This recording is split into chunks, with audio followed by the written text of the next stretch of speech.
Vision hunt decree.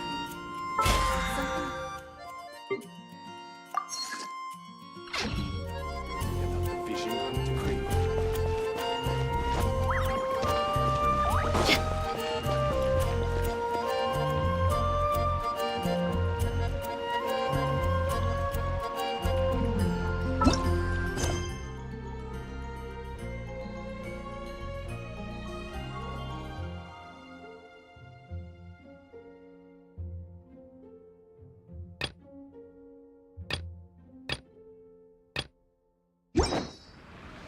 We mercs have one simple rule. Whoever pays the most is your new boss.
Master has relayed my situation to you, I take it. Oh? How did you know? I'd intended to wait until you came back before going to sleep, but I didn't hear you come in. I was worried that something may have happened to you, so I went outside to check and caught sight of my master. On top of this, you have been acting very strangely around me this morning, causing me to suspect that my master must have told you everything about me. After all, Master is very talkative. Sorry, Shenhua. Paimon had you down as an adeptus this whole time, but it turns out Paimon was wrong. It's okay. I don't mind. The fault is mine for not explaining everything to you sooner, because in my experience, trying to explain is a futile pursuit. Still, though you mistook me for an adeptus, you never treated me as distant and unapproachable. Instead, you treated me as you would a friend.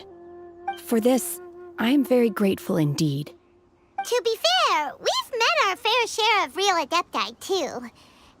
Anyway, now it's settled. From now on, you're our friend. Whether you're an adeptus or a human isn't the important thing. First and foremost, we're just plain old friends. Got it. Although I don't know quite what it entails in terms of what I have to do, I must say I like the title, Friend, very much indeed. Great! Well, Now that we're all rested up, we should start searching for the other 2 items on the list. But before we do that, let's go to the building site and ask Ningguang's little helper how the progress is going. After all, Sunset Vermilionite is so rare. Paimon doubts many competitors will really be able to find any. If it turns out some of them have given up already, we'll be able to take things a little more slowly.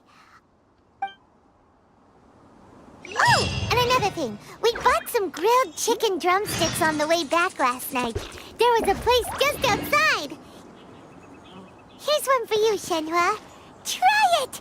They're so good. I concur. It has a rich flavor, far more agreeable than those I've cooked for myself in the wilderness in the past.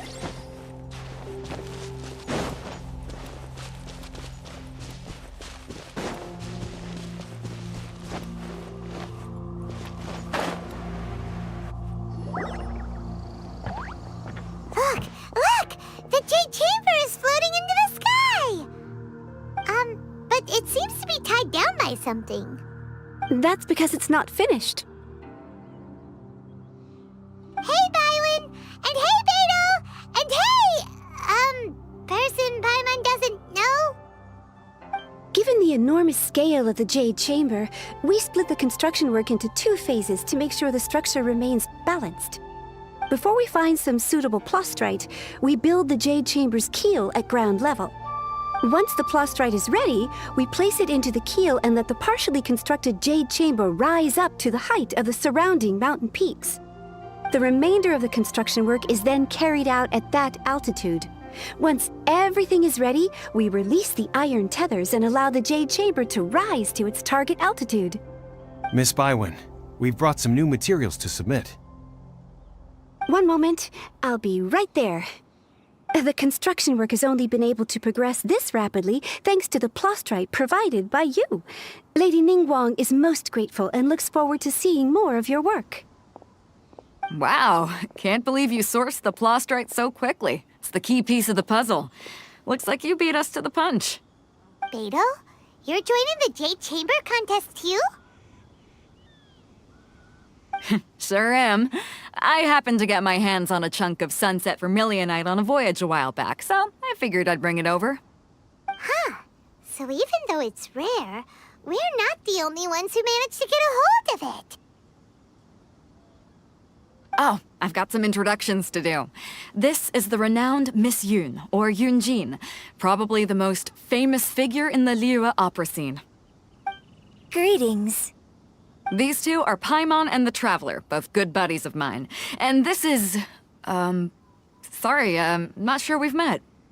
Shenhua. I am their... friend. Good to meet you. A friend of a friend is my friend too. Or, as I like to say, a mate of a crewmate is part of the crew. Miss Yoon is also here for the contest. Turns out she needed to borrow a boat, so we came together. It's an honor to finally meet you both. I've heard much about you. Miss Shenhe, though we are only meeting for the first time, I have a feeling that we will get along very well indeed. To be honest with you all, I am in great need of this opportunity to ask Lady Ningguang a question. That's why I joined the contest. Thanks to my father's connections, I was able to acquire a specimen of the plastrite required. Fortunately, it was approved for submission, despite being a little on the diminutive side. Wow. So it looks like the 3 of us are competitors now. Excuse me for prying, Miss Shenhe, but are you competing as well? No, I don't have any questions for Ningguang. I just wanted to help her win. In that case, I have a proposal to make.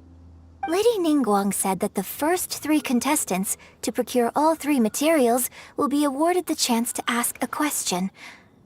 Well, there are 3 teams here. We can split the prize between us. Instead of competing against each other, we could work together to secure the top 3 places between us. What do you think? Sounds great, but how does it change things exactly? I think I see where you're going with this, Miss Yoon. The plastrite was the most difficult item to source by a long shot. Luckily, all three of us managed to get our hands on it. The two remaining items aren't quite so rare, so as long as one of us finds a way to source it, the other two can hop on the bandwagon. How'd I do? Is that what you had in mind? Precisely. Huh. Interesting approach. Okay then. All right, I'll go first. I have some leads on these wonder cores. From what I've heard, the core itself is really not that difficult to make. The hard part is getting hold of the ore used as raw materials. I'm gonna head back to the ship and ask Suling if he's heard of them. You guys... We will head into town and seek advice from Master Zhang of Hanfeng's Ironmongers. Thoughts? Wonderful. We'll split into teams then, and whoever makes progress first brings all of us a step closer to victory. I'm gonna take off. See you later. Okay, let's go! By the way, what question are you gonna ask Ningguang Yunjin? I'm looking for a venue to host the performance of our new opera. Lady Ningguang has excellent judgment, so I would like to hear her opinion. Ooh, what's the opera called? Paimon wants to go see it. The opera is a labor of love by my father. He wrote it based on a popular urban legend about an evil spirit and an adeptus. It's called The Divine Damsel of Devastation.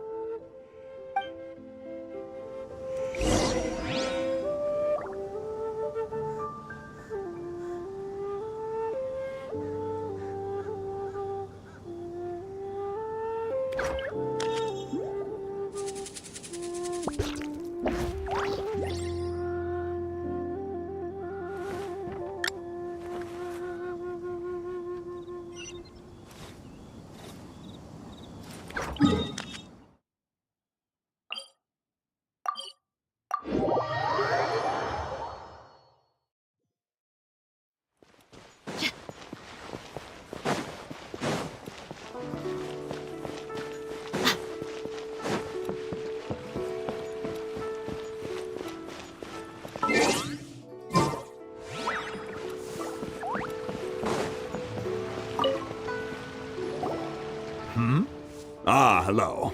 Are you here for something off the shelf, or do you need something forged? Excuse me, Master Zhang. We were wondering if you'd heard of something called a Wonder Core. Of course I have. Sorry, who's asking? My name is Yunjin. Perhaps you don't know me, but I believe that you forged some weaponry for my father in the past for stage use. Yunjin? Stage use? Oh, so you must be Miss Yoon. Sorry, my brain's finally caught up. It's not used to doing much beyond bashing a hammer all day. Everyone's heard of you, Miss Yoon, even folks who don't make it to the opera all that often. Like myself. So, you're here to ask about wonder cores, huh? As it happens, I do know how to make them. Matter of fact, I made some for Lady Ningguang back when she was building the original Jade Chamber. The types of ore needed to make wonder cores are a little hard to come by. Lady Ningguang supplied them herself last time. I don't suppose you've brought any yourselves? No, we were gonna ask you what kinds of ore we need. Sure. Well, you'll need two kinds. Star Splinter Iron and Subrosium. If I remember correctly, Lady Ningguang sourced her Star Splinter Iron from the Mount Tianheng area. They say it resonates with visions.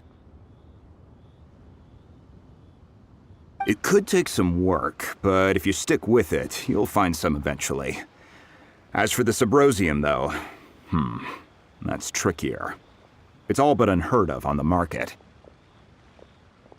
I'm really not sure. Sorry. What I've heard is that the people around Mount Tianheng have some sort of magic trick that can pinpoint the location of the stuff. Of course, it's probably just hearsay. If you want my advice, start by looking for Star Splinter Iron around Mount Tianheng. And if you run into any locals, ask them a few questions about Subrosium. Mount Tianheng. Interestingly enough, the story of the Divine Damsel of Devastation also takes place on that mountain. I hear the view there is quite spectacular, a favorite destination of the Adepti, in fact. Perhaps it can give me some inspiration. Let's not delay. We should head straight there.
make a tidy sum selling some of this.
Just what will we come across this time?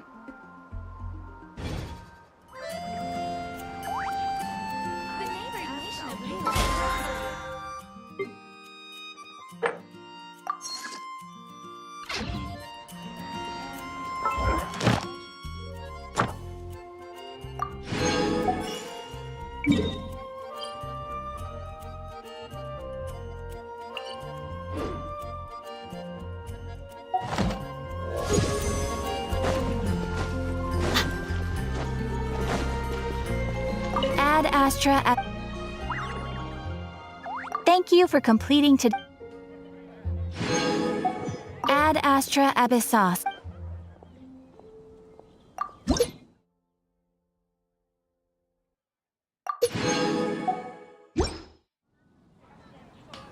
Ad Astra Abyssosk.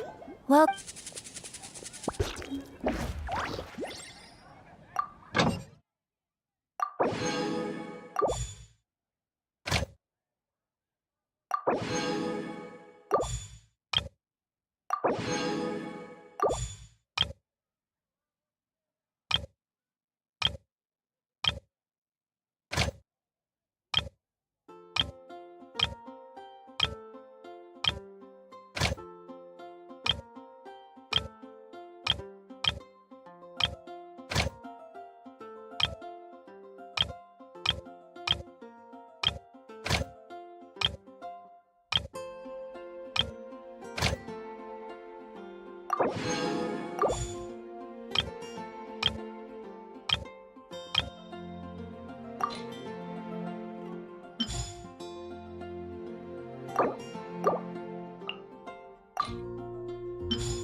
According to some of the older Eremites, it does actually rain in the desert on occasion. And when it does, it's always a lot heavier than this.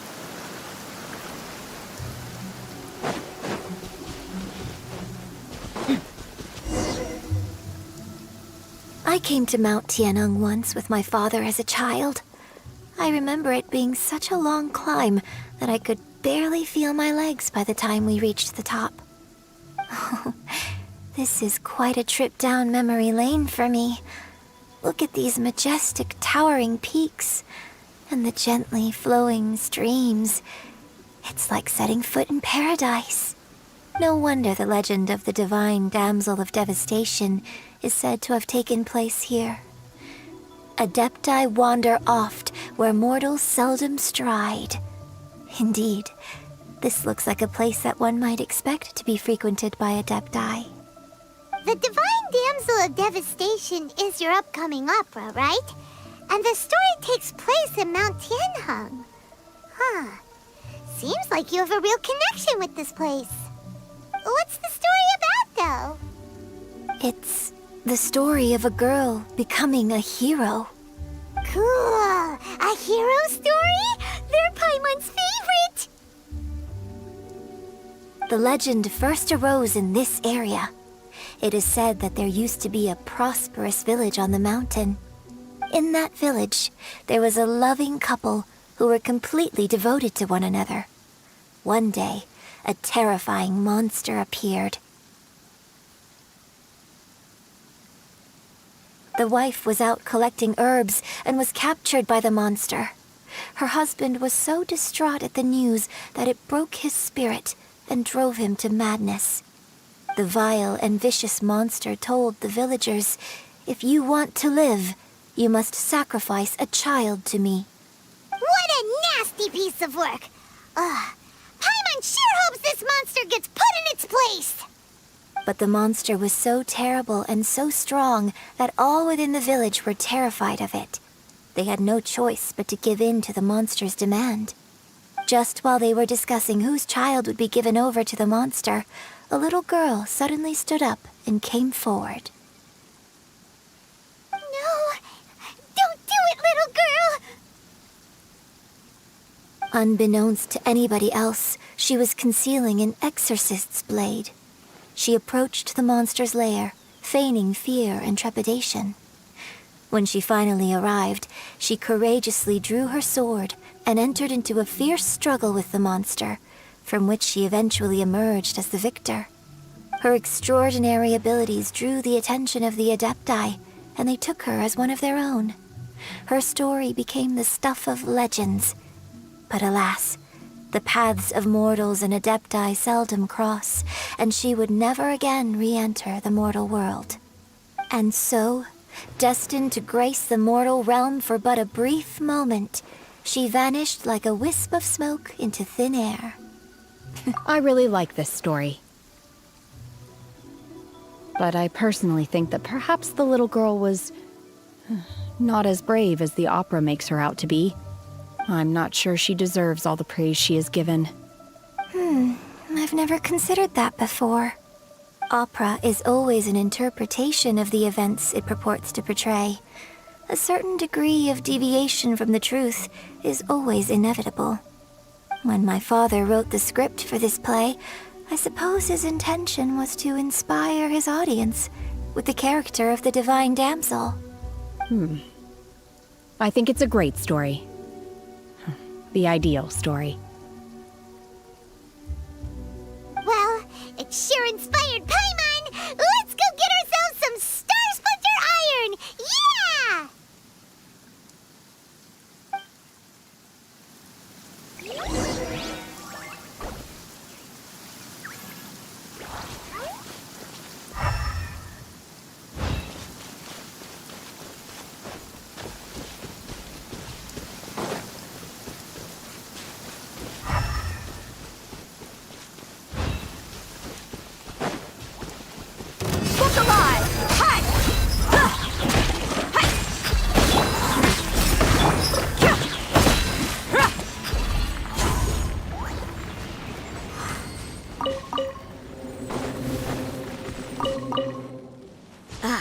Guns out, guns out.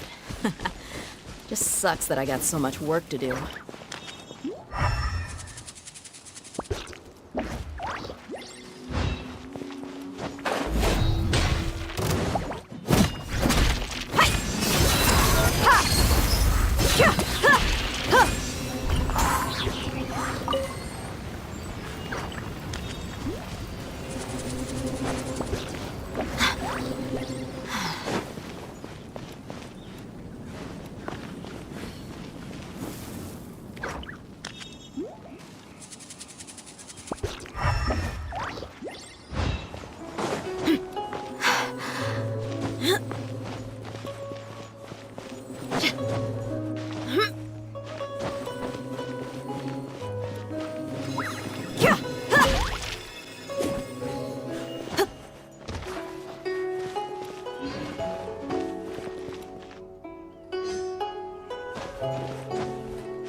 There should be enough star splinter iron.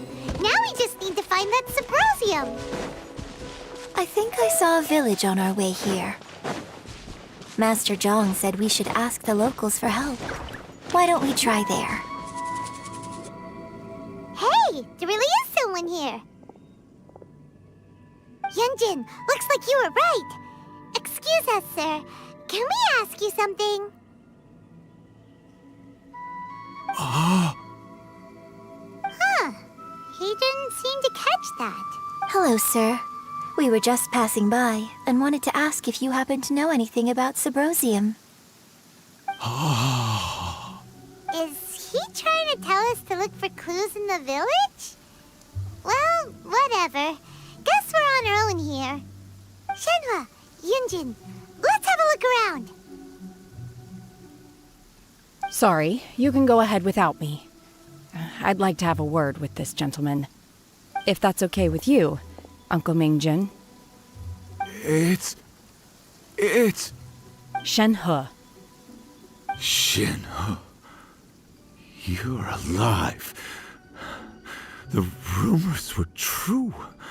So, all these years? I'm sorry, I don't know how to find Subrosium, but I think you can find some information in the village. This place is deserted now. No one ever comes here. So you can rummage around all you want. Huh? You know this guy, Shenhua? Thank you, kind sir. We'll go and take a look around. Don't worry. Mingjin has no ill intention towards Miss Shenhe. She'll be quite safe. Okay, then let's see what we can find in this village.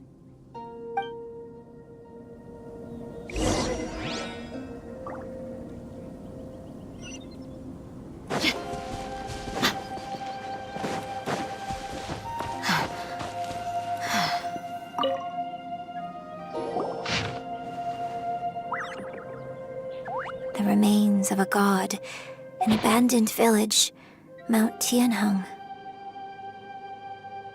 Does this mean that the true story of the divine damsel of devastation happened right here? The time frame certainly matches, so it seems we're in the right area. Let's keep looking around.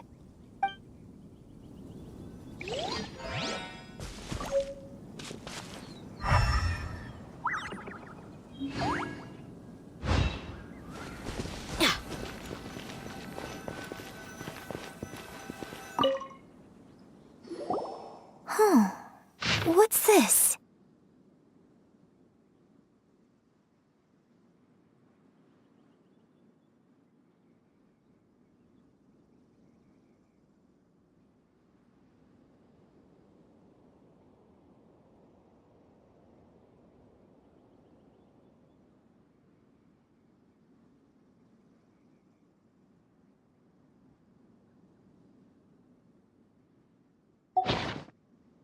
So, Shenhe is the divine damsel?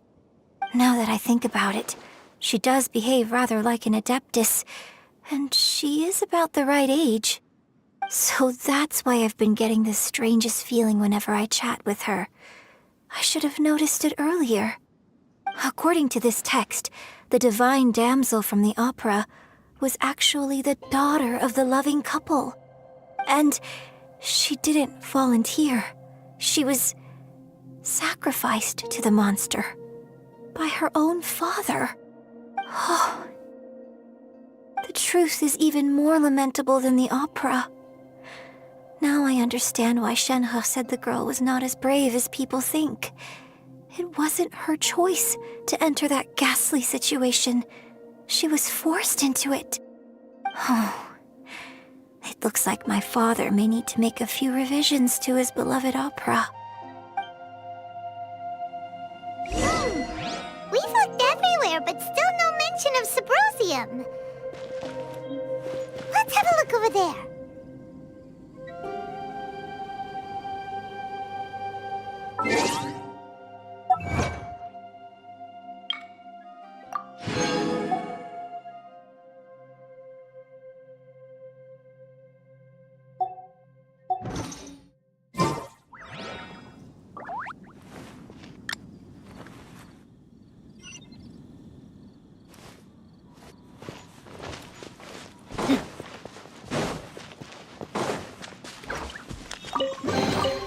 I call dibs.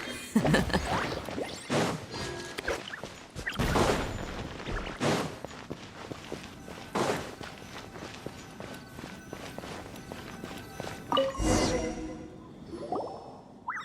is it! So basically, we need to go to the middle of the lake south of Mount Tianheng at dusk, and we'll find us some Sabrosium! Let's go back and tell Shenhe the news!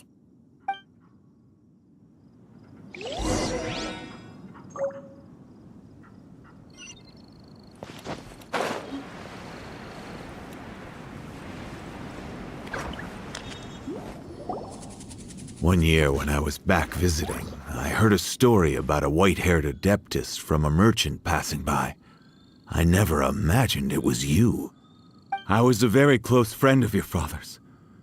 I could have stopped him from performing the summoning ritual. I had plenty of chances, but I couldn't bring myself to stand up to him. I just let things happen, let it all escalate. And, well, we all know how that story ended. I bring flowers back here every year. And each time I wish I had a chance to apologize to you. Apologize for what? If you'd stopped him, he'd only have found another way. There is nothing he wouldn't have done for his true love. Nothing. Do you still hate him? I don't know what I feel. I'm told my fate is to bear the curse of calamity, so my master bound my soul with red ropes to curb my aggression.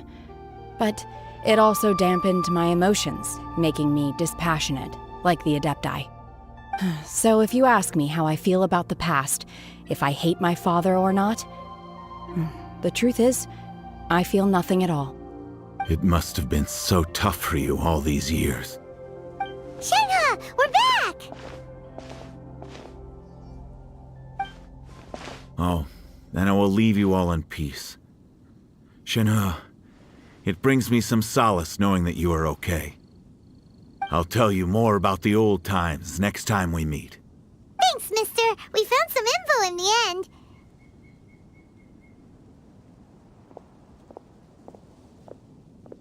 Shenhe, look! This tells us how to find Sabrosium. All we gotta do is go to the middle of that lake! Let's go then. Miss Shenhe, there's something I'd like to talk to you about. Just now, in the village, we found your father's diary. It turns out that many of the details in the Divine Damsel of Devastation are not true to the facts, so I'd like to change them. Why? I know I say that opera always deviates from the truth, but now that the main character is standing right here in front of me, I cannot simply dismiss your lived experience in favor of my father's fiction. It's okay. I like your version. But, My master once said that the day I learn how to use my strength for the good of others is the day that I can truly become part of human society. So, I hope that one day I might be brave enough to stand up and protect others, just like the girl in the opera. But I've never thought this way before, and I wonder whether I will continue to think in this way. don't worry. I believe you will. In fact, I think maybe you've already started to become the person you aspire to be. You just haven't had the opportunity to see it for yourself yet. Shenhua! Yunjin! Cut the chit-chat! Let's go! We can't let someone else beat us to it!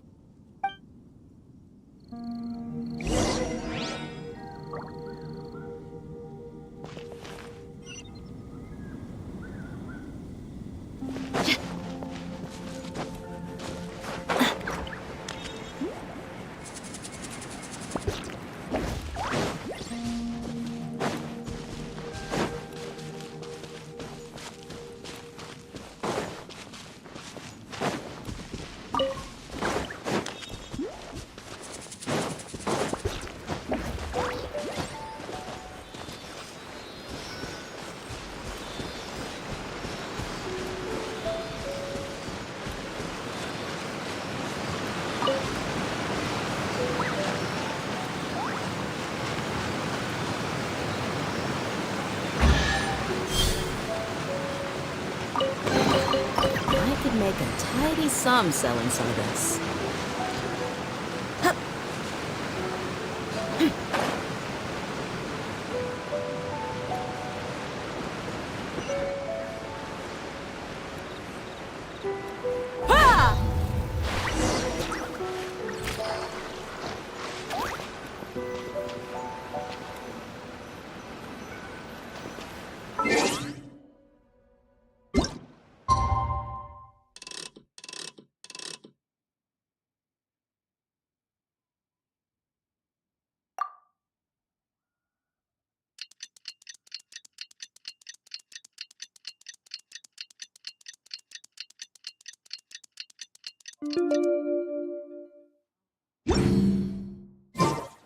My people.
What brings you here?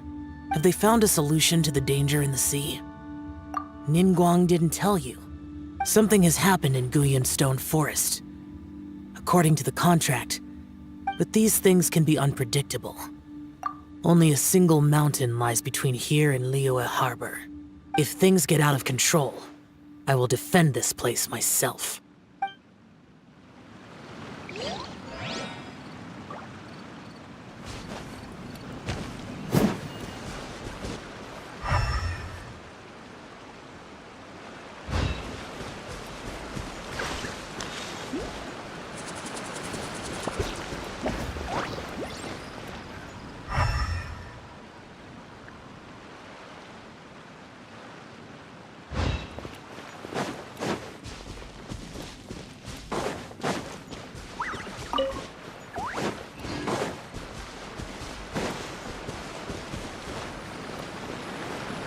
That's everything we need! Let's head back and report in!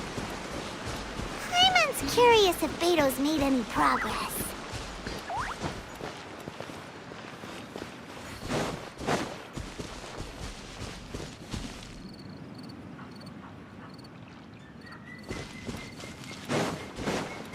There's no end to this. Direct assault! Buckle up! Hear my prayer! Do your worst!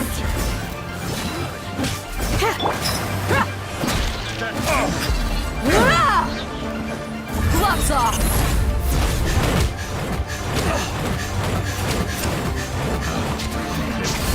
The wrong test. Let's get it on! Ha! The hunter becomes the hunted.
We shall prevail! Look alive!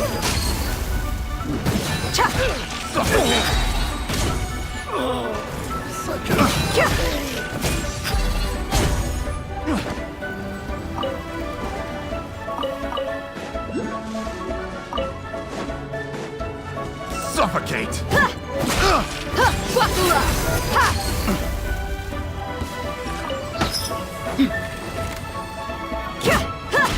Yield!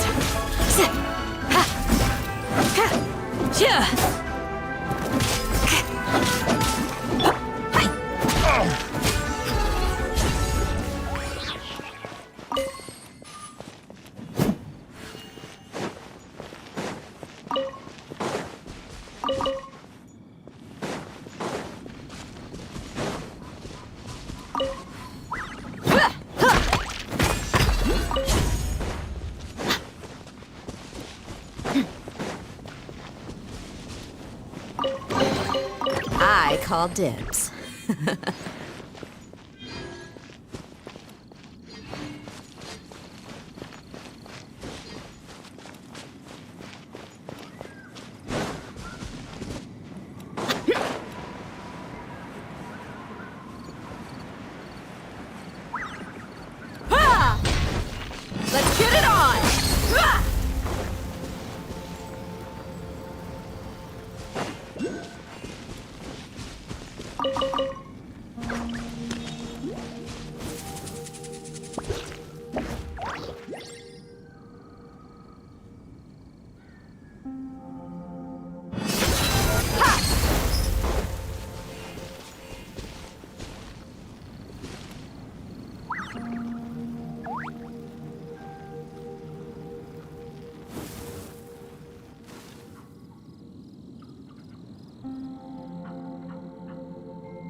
Look alive!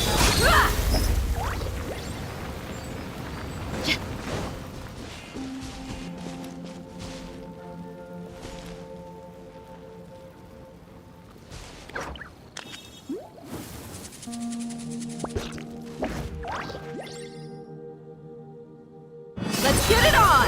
Ha! I call dibs.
Some selling some of this.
Oh, goodness. So, are they okay? This is some top quality ore you found. I think I'll get a good end product out of these. Guess now it's my time to shine. Hey everyone, how's the A-team doing? I ran into a bit of a brick wall on my end. Suling's never seen a Wonder Core before, and says it'd take a lot of research for him to get up to speed. Leave the Wonder Cores to me. I'll work on them while you go about your business. Don't worry. It won't take me too long. Much obliged, Master Zhang. We should look into the Adepti sigils next, but where should we find items relating to the Adepti? I'll sort that out. Oh? You got this then? Yes. I have been training with the Adepti for years. I know a thing or two about making sigils. When we first met, I told you I came for the Jade Chamber, not the contest. In fact, I came specifically to deliver Adepti sigils. Master heard that Ningguang was planning to rebuild the Jade Chamber, so she sent me to deliver some Adepti sigils to her. Master also said she hoped that I can take this opportunity to rejoin human society. But now that I'm here, I wonder if I've been removed from the world for too long. There's so much basic knowledge that I lack. Maybe it won't work for me to stay here after all. But either way, I'm very glad to have met you, and I'll take care of those Adepti sigils. Without knowing the ins and outs of your situation, I can't say whether you should stay or not. But now that our paths have crossed, we'll always have a connection. So if you're ever feeling down, come find me on my ship. There'll be a drink waiting for you. Thank you. So, Master Zhang, I'll need to use your facilities to make the sigils. Fine by me. I'm actually curious to see how the Adepti arts work. Maybe I'll learn something.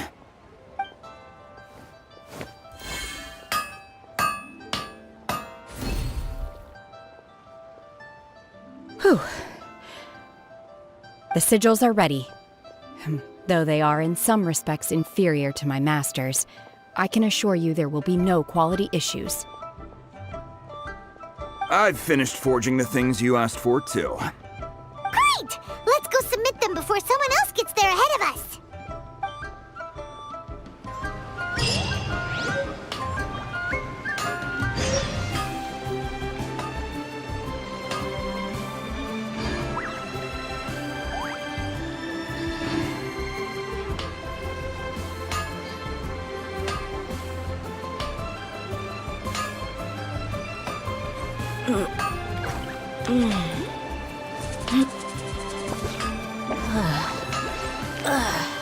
Unfun's Iron here to serve.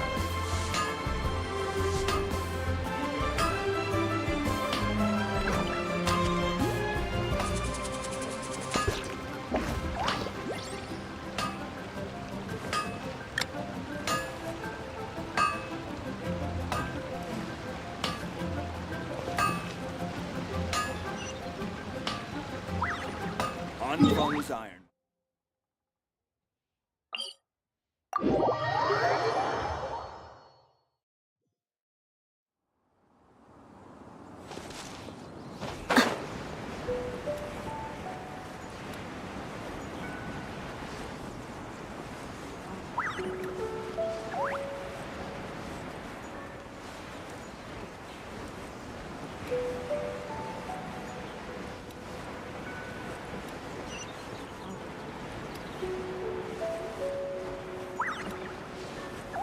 Yeah!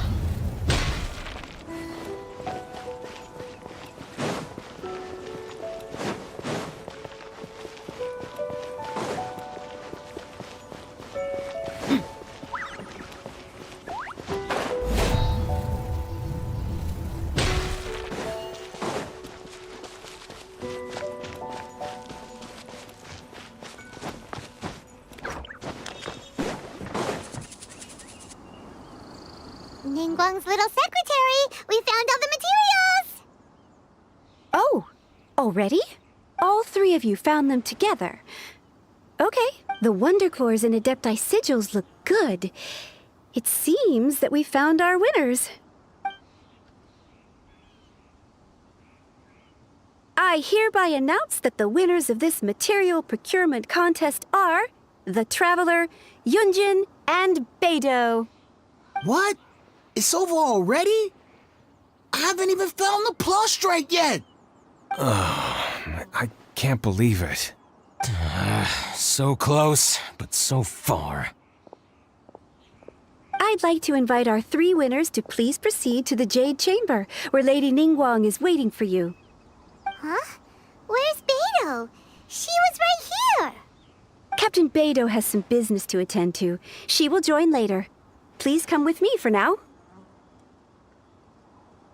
All right then. Guess we'll head on up to the Jade Chamber first. This has been a long time coming. The last time we went up to the Jade Chamber was ages ago.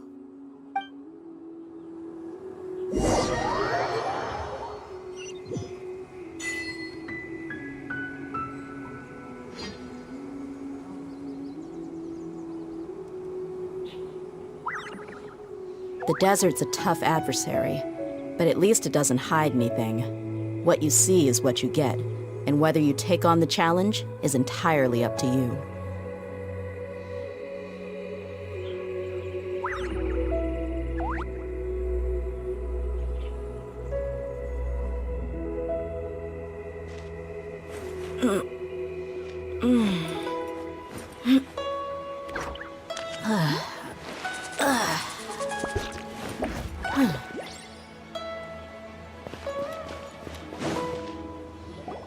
Combine the Adepti sigils with the Wonder Cores and insert them into the Jade Chamber's control compartment. The construction of the new Jade Chamber is now officially complete. Once the tethers are released, it will soar into the sky. Thank you all for your work. Now it is time for me to fulfill my promise. Yeah! Miss Yun, I've already heard something about the reason for your involvement. You are looking for a venue for your new opera, aren't you? That's right. Lady Ningguang, I would like to hear your opinion. The unveiling of Miss Yun's grand new opera surely requires a venue of equal grandeur. So what would you say if I proposed that we stage your first performance right here, in the newly built Jade Chamber? The Jade Chamber offers a splendid panoramic view of the mountains and the bustling city. It is fitting for the finest performance to be hosted in the heavens. I can think of no better stage for you than here, Miss Yun. Thank you, Lady Ningguang. Then I will prepare my props and other articles shortly. Please allow me to bring all these aboard the Jade Chamber. You're quite welcome.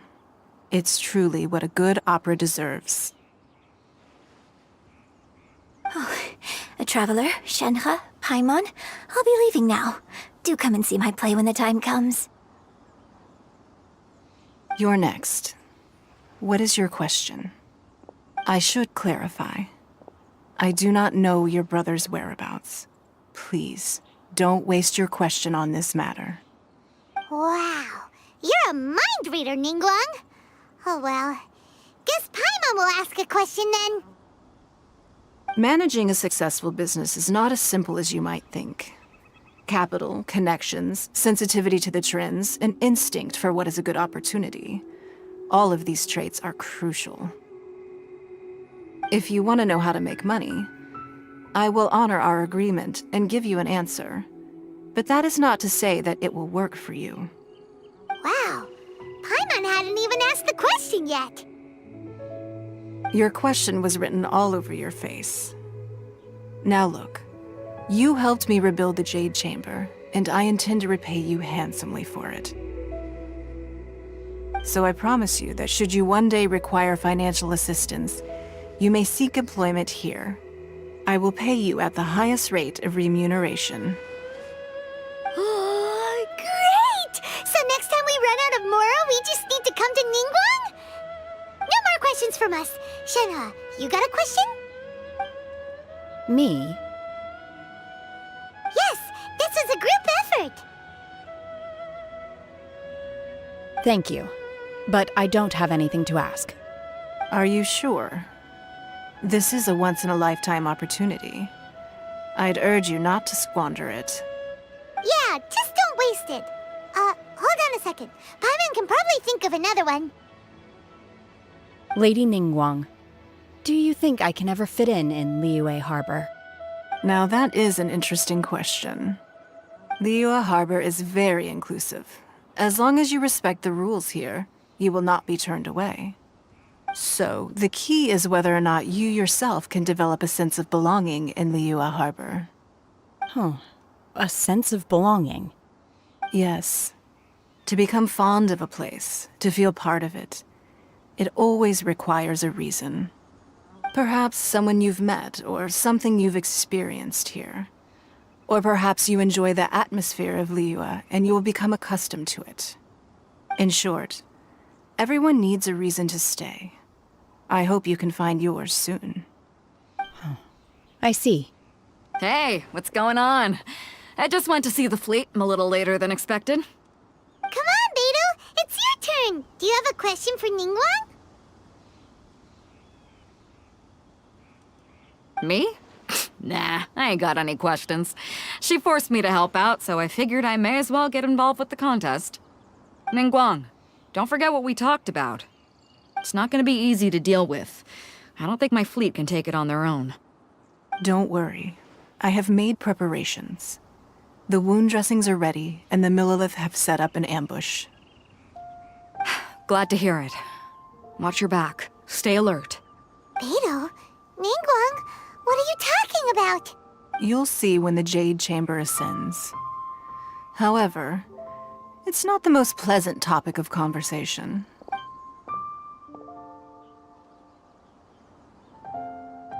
When I first set foot in the Jade Chamber, I stood at the edge of the platform and looked down upon Liyue Harbor far below. At that time, I dreamed that one day the Jade Chamber's shadow would be seen in all 7 nations of Teyvat. My wish has not changed to this very day. However, it is not only out of consideration for myself that I have built the Jade Chamber anew at this time. I hope the Jade Chamber will always float in the skies above Liyue Harbor, bearing witness to the prosperity and peace of the human world. And I hope that you can all witness it with me. Let the Ascension ceremony commence!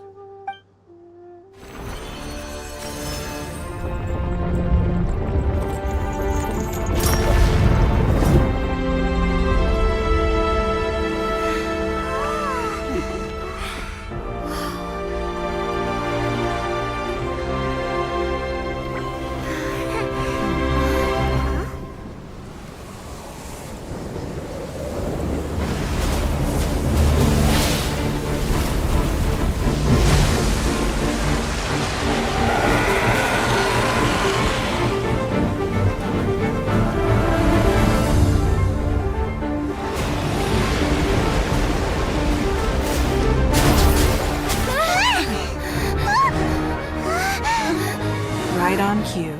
The Avenger of the Vortex, Beisht. Who is that? Osial's wife. Final follower of the Overlord of the Vortex. Sounds like you knew this was coming! Beidou sensed something was stirring in the deep. She warned me months ago.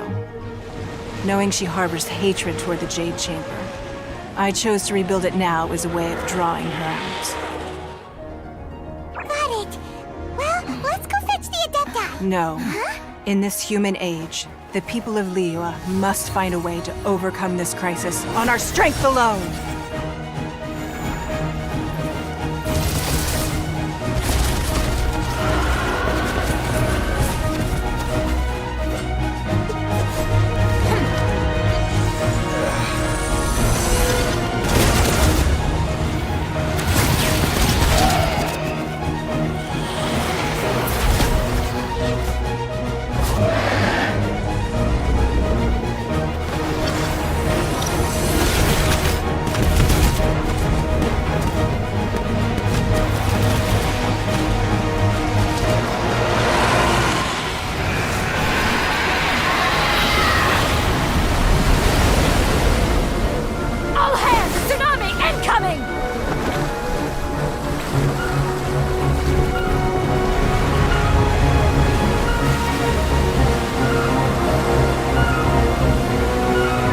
What's that? Wait! A giant wave!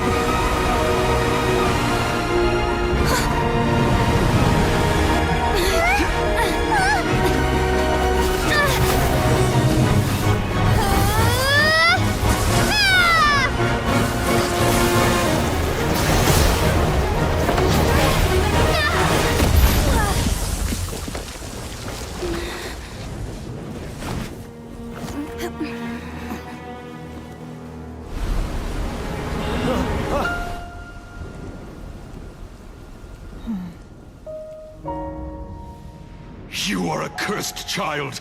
Your life brings nothing but disaster to us all. At least if you die, I can bring her back. The day you learn how to use your strength for the good of others is the day that you can truly become part of human society.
What are you doing here? We can't let you be the only one taking this risk! I hardly see this as a great risk. The people of Liyue Harbor are well prepared, and she is already badly injured.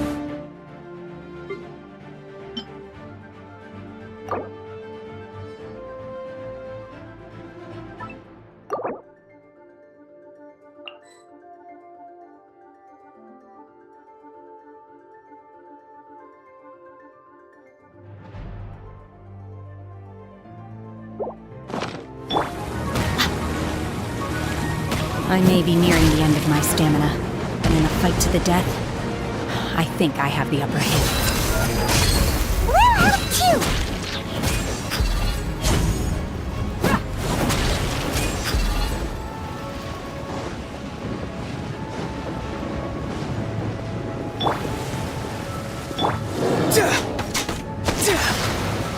Go! You're free now!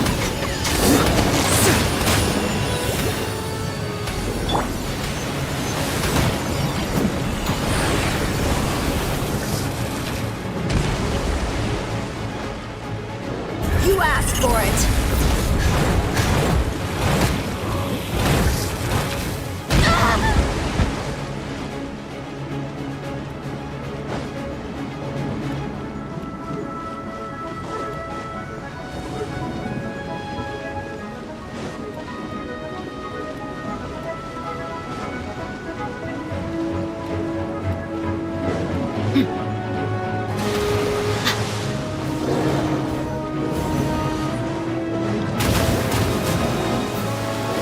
Let's get it on!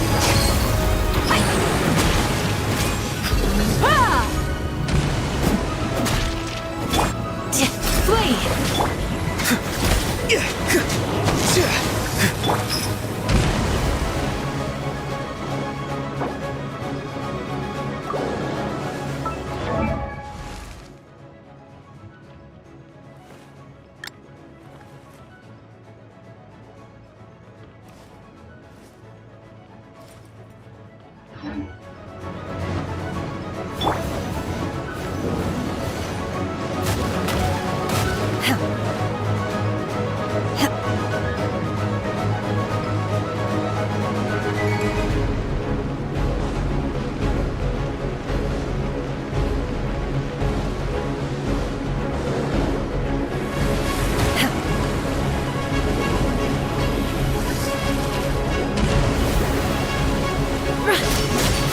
Unleash!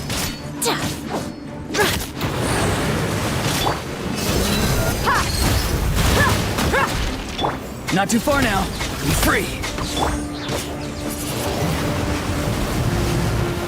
Be gone! Windblade!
Manifest! Unleash!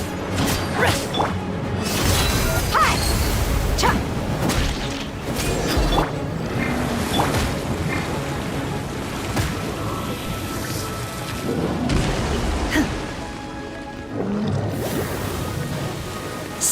Obey! Manifest! Shit! Hi!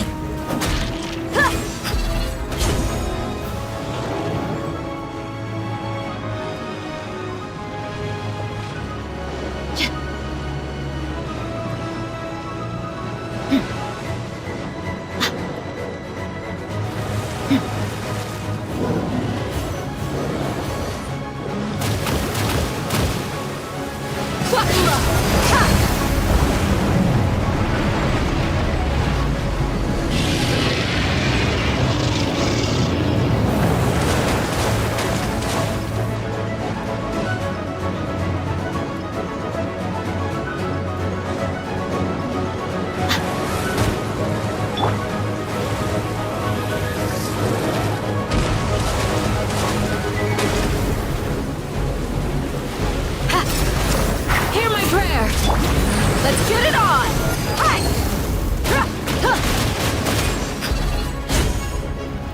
Unleash! She's getting away! Shouldn't we go after her? This place is unstable.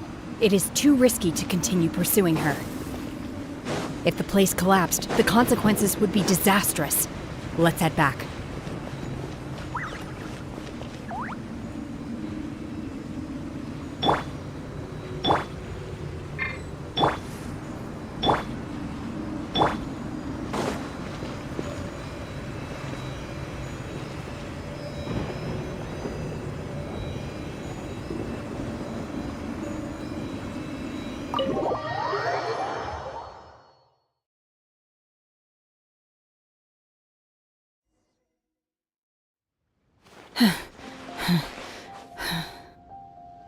I'm just a little exhausted. Otherwise, fine. I wanted to deal with it myself. I didn't expect you to follow me. Don't worry. She's not coming back anytime soon. After an injury like that, she'll likely seek refuge somewhere else. How did things go underwater? It's been dealt with. She was injured before entering the water. It didn't take too much effort to finish the job. Good. So the crisis has been safely averted. When you visit the Jade Chamber in the future, you will be afforded generous treatment. Lady Ningguang, the fleet reports that the sea monster has left Guyan Stone Forest and the surrounding waters have returned to normal. Thank you. How are the Millilith? Thanks to the medical supplies you prepared and Lady Keqing's command, our losses were minimal. Of course, we owe huge thanks to this young lady for her help. On behalf of the entire Millilith, thank you for your service. Great. Then next time I watch Miss Yun's opera, I'll be able to take the compliments. I wasn't trying to be a hero, though. I just wanted to protect you. Let the soldiers recuperate, but don't let your guard down. If she returns with a vengeance, we must be prepared. Yes, ma'am. You've been monitoring us for some time now. I trust you've reached a conclusion. You wish to hear one's opinion. Well, things would have hardly gone so smoothly had it not been for Shenhe. That I do not deny. However, final victory was always going to be ours, even had things been a little more arduous. If it came to it, I could always destroy another Jade Chamber. One has observed your adaptation of the Guizhong Ballista, and find oneself compelled to admit that you have evidenced some degree of novel thinking. You have learned from past failures and prepared for this crisis in advance. This is considerable progress compared to the last time. Hence, on balance, one finds your performance during this trial satisfactory enough. But there will no doubt be further trials to come in the future. Do not suppose that one will not continue observing you hereafter. While the position of Tianquan remains mine, I will always ensure Liyue's safety. Shenhe, one saw you secretly venture out from the mountains a few years ago, and noticed the air of dejection in which you returned. Hopefully this trip to Liyue Harbor has been a different experience. Yes. I can't explain it, but I feel happier than I expected. Good. Traveler, please take good care of Shenhe. She is a dear child. In fact, one has many fond memories of Shenhe's childhood that she may be interested to hear about. There'll be no need for that. Oh.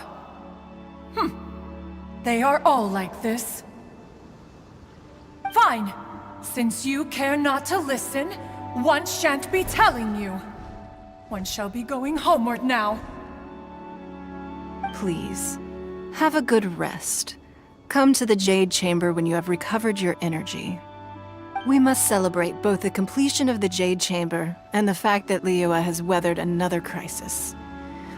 This banquet must be the most spectacular ever.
I will always seek to protect the things that are most important, no matter what it takes, even when it looks futile.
in the Jade Chamber.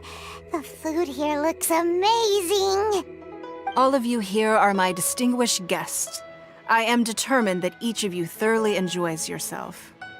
Those who don't drink alcohol, please, help yourself to other beverages. Fine wine is a delight to the senses, but it is far from the only one. I trust you will find the marvelous view from the Jade Chamber to be an equally gratifying indulgence. Have you heard? Miss Yun's going to be performing today. Sure have. Honestly, it's the main reason I'm here. I've never missed any of Miss Yun's performances, and I don't intend to start now. I hear she's going to perform The Divine Damsel of Devastation today, the one written by her father. I've been so excited that I've barely slept the last few nights. Hey, look! Miss Yun is going on stage!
这里本该接近尾声，但今日我再添一笔，唱与诸位听。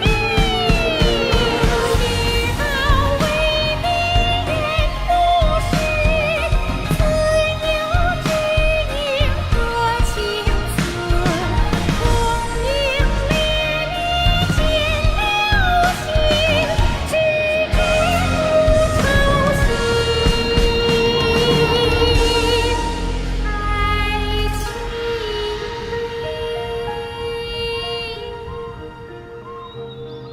彼时鹤归，茫茫天地无依靠，孤身离去。今日再会，新朋旧友坐满堂，共聚此时。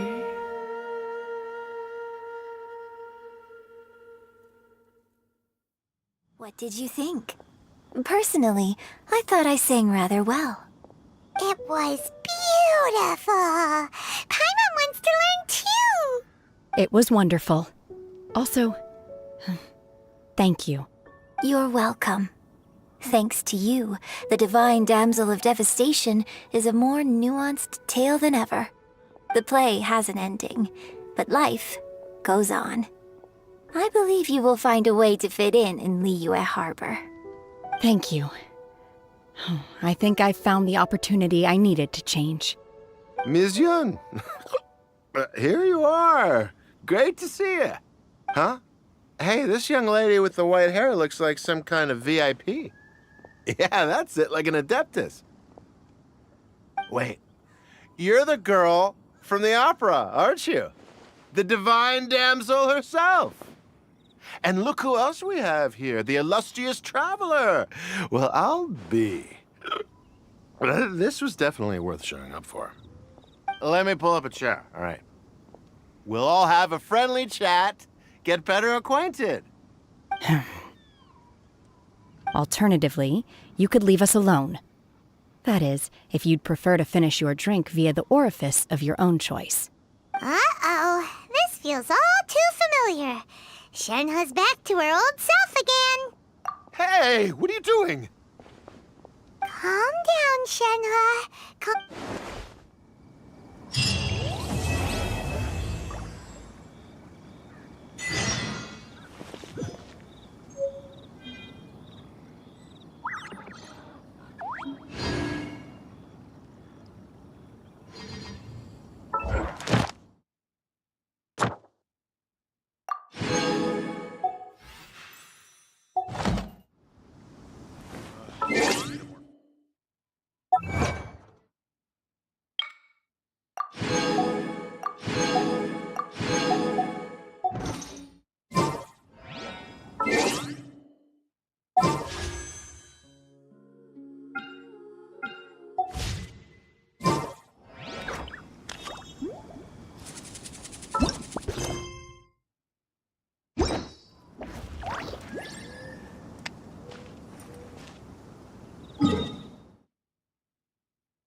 We're looking for the Great Mujina Yokai!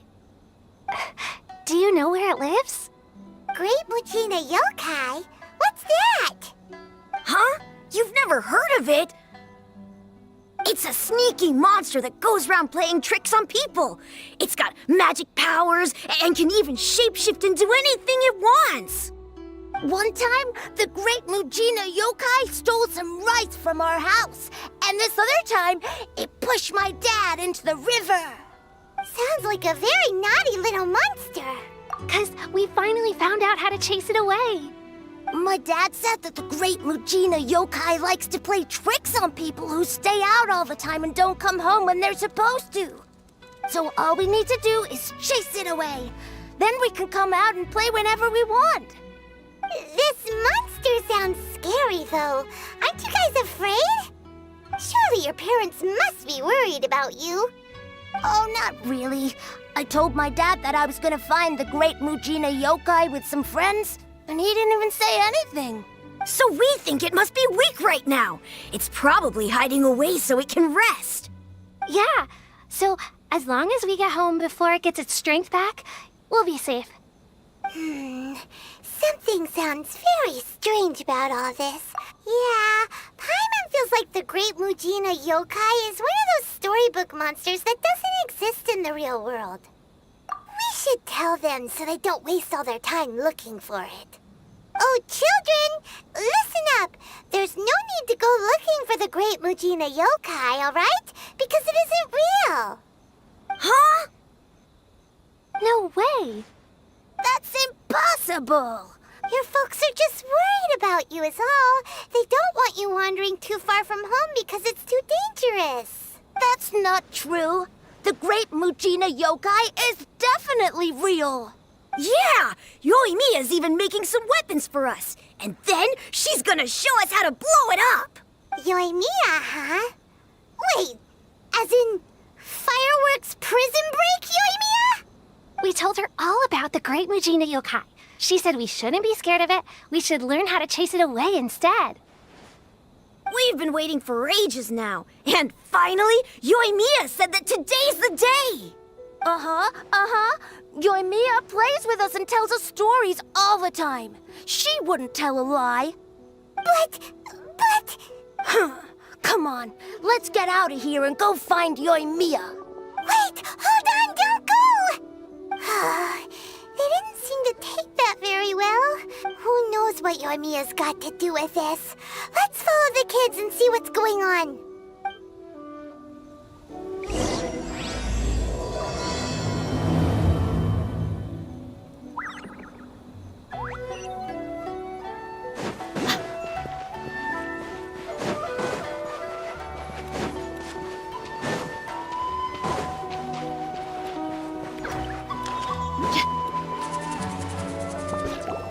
Cheer up, guys. Don't be so down. She was only joking back there. How could the Great Mujina Yokai not exist, huh?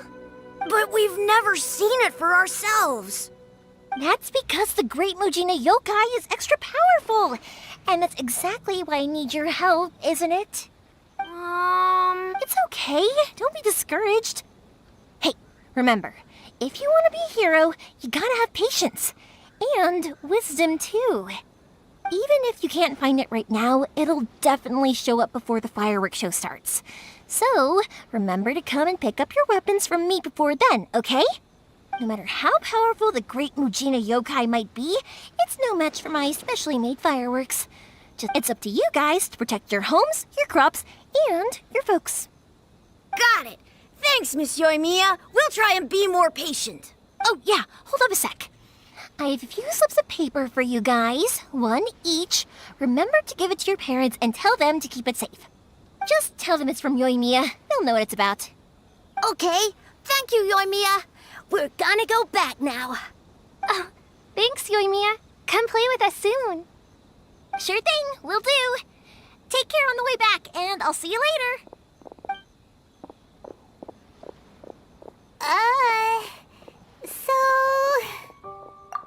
So it was you guys. I guessed as much from the way the kids described you. No worries, though. I'm not blaming you. The Great Mujina Yokai is pretty popular with the kids, so of course they're gonna get upset if someone tries to tell them it doesn't exist.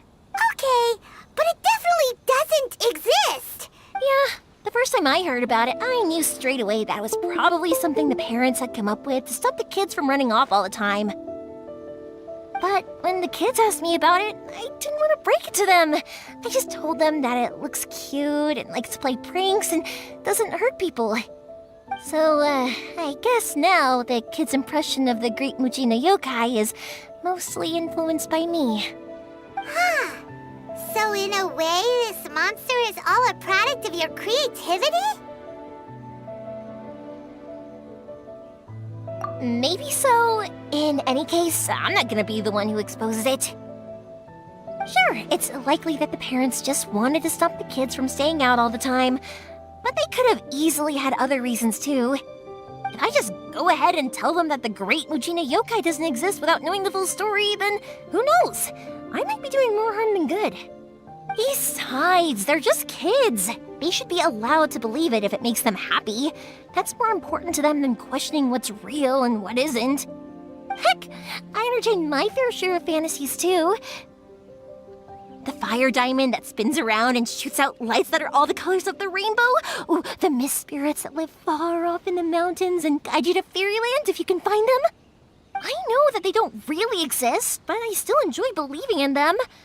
If someone came up to me and started telling me to stop being so stupid, they don't exist, I'd give them the evil eyes and tell them to get the heck out of my face because it's just so annoying. Because maybe it doesn't matter so much if something's real or not. Maybe magic and awesomeness are what makes something worth believing. Why should someone else get to take that away from you? The things we believed and the experiences we had when we were young turn into our priceless treasures as we grow up. When you were kids, surely you guys believed in things like heroes who slew dragons and sacred swords that cut through darkness. It's the same thing. If we tear apart these kids' fairy tales now, what else do we have to tell them? That Inazuma's locked down? All the grim tales of the Vision Hunt decree? I think it's a bit too early for all of that. Yeah! Oh, way too early. For sure. Whether you understood me or not, don't you worry. I'll take care of the kids and make sure they stay safe. Okay, it's about time I headed back. The Naganohara fireworks show is just around the corner, and there's still a lot of things to get ready. Naganohara fireworks show? Is that hosted by your family or something? Well, yeah. I mean, that's why our name is on the event. It's well known throughout Inazuma. Oh, on the subject, are you busy these days? If not, then you should totally come along. I'll prepare an extra pretty firework just for you. In that case, come with me to Naganohara. We'll go see my bots. There's still a few fireworks to finish off before the show. Inazuma is home to the Yai Publishing House, and a lot of people who like to write stories too. In fact, most of what they write is based off of the kinds of fairy tales I was just talking about.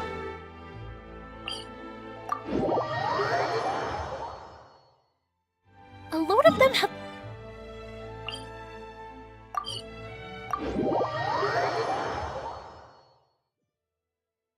Or someone will see the mist spirit and not manage to catch it, but because they angered it, it'll never show itself again.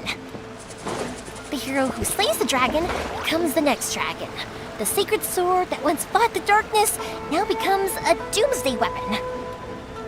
I know these kinds of stories are all the rage nowadays, but I really can't bring myself to like them. Hey, Pops, I'm back! The fireworks show is almost upon us, and the fireworks for each family are almost ready. Oh, new faces? Who are these two? Friends? A bit of both, actually. They arrived in Inazuma just recently. Can't let them miss out on a fireworks show after coming all this way, can we? Well, either way, come on in and have a seat. And I, Naganohara Ryunosuke, will tell you all about the long history of the Naganoharas. That can wait. Pops, I need to ask you about something. A long, long time ago. Pops has started telling his stories again. Sorry about this. Ever since Pops had his accident, his ears don't work too well. Really? But for a moment there, it almost seemed like you were having a coherent conversation. Much, much later, people eventually realized that if you grind certain materials into dust, they burn with many beautiful colors. Pops, wait! Huh? What? Did they deliver those firework materials that we ordered yet? Oh! Yesterday's fireworks have all been delivered. No, Pops, I meant the materials. The materials that we ordered. They should have arrived today. Ah, today's fireworks are almost ready too. Don't you worry. Your old man's skills are still as sharp as ever. No, Pops, the materials. The raw materials for making fireworks. Sorry? Materials! Oh, the materials! Yes, the materials! Sorry, Paimon got all excited because you finally got the message across. The materials aren't here yet. The couriers did come over to explain why, but, well, I think they did, but I couldn't quite hear what they were saying. No worries. As long as we know, that's fine. We can just make them later. Don't forget to take the goods in when they deliver them, okay, Pops? Of course. Leave it to me. Oh, sorry if we were a little loud. It's always the way, though. It's like that every time I need to ask Pop something. I get told that a lot. Because my Pops is deaf, he never argues with anyone and never contradicts them. He just listens cheerfully. When I was little, I thought it was because he really understood me and agreed with whatever I had to say. So, I'd tell my Pops everything. Eventually, I realized that the reason he was like that was that he's deaf. But I still tell him stories every day. Huh? Why would you do that? It just makes me happy to see him smile, and it keeps him from being lonely, right? Anyway, more importantly right now, the fireworks show is right around the corner and the materials still haven't arrived. We need to think of an alternative. Yoimiya? Is that you? Ah! Oh, you scared me there! I thought I told you to be more careful before you speak. Sorry. Hold on, I'm coming over.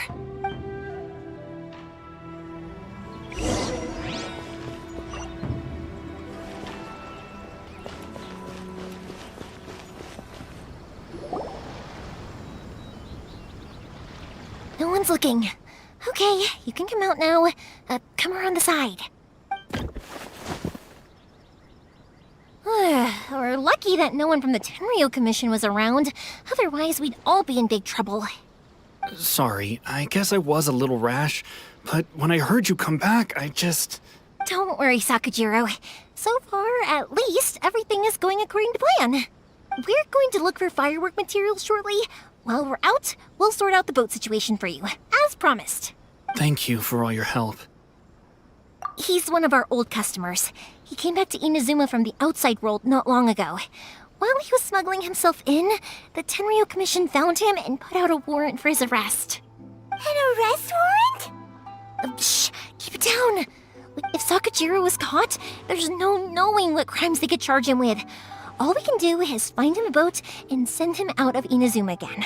Yeah, we know it's going to be dangerous, but there aren't many other options left. What if the boat capsizes? Drowning is really scary. If things are this bad, couldn't you have just not come back in the first place? Well, there's something I felt I had to do. But as soon as I got back, I started hearing about all these unbelievable changes. I had made my mind up originally, but now I'm not sure anymore. I didn't want to cause any trouble for Yoimiya or Mr. Ryunosuke, but I'm very grateful to them for taking me in. Hey, no worries. You're more than welcome. Remember what I said? As long as you've got that little piece of paper, you'll always be a valued customer of the Naganohara's. Little piece of paper? Yep, the same paper slips as the one I gave to the kids earlier. Whenever a customer orders fireworks for a commemorative event, we always include a little paper slip with the goods. Only people from inside my family can understand what's written on it. It's the recipe for the fireworks they ordered. If someone shows a Naganohara that paper slip, we guarantee we can make the exact same firework as the original one they purchased, whether it's 10 or even 100 years later. Wow, that is so awesome! It's a family tradition. All our regular customers know about this. The slip I have is from back when my parents ordered fireworks from Mr. Ryunosuke. Now that I think about it, it must be nearly 20 years ago. I would have thought that things would turn out the way they have. It'll be fine. Escaping in a boat is just a last resort for if there's no other way. I'll still try and come up with a different solution, because it'd be much better if you could stay in Inazuma. Whatever their reasons might be, if our customers come to us looking for help, we're not about to leave them high and dry. Thank you. This way, I still have some time to consider my options. All right. Well, let's not stay out here in the open for too long. Hurry up and get back inside. I'll let you know as soon as I have an update for you. All right. I'll leave it to you then, I guess. It's a shame. They still wouldn't give him a permit, even though he was born and raised in Inazuma. Speaking of, you guys only got here recently. How did you manage to get a permit? Even then, we only got through thanks to some help from Miss Hiragi Chisato of the Kanjo Commission. I see. So you had big shots helping you. I guess that won't be of much help to Sakujiro. I just wish the commissions could be a little bit more flexible. I bet nowhere else you've been has quite like Inazuma, huh? Well, no matter what, I have to find a way to help him. I'm sorry.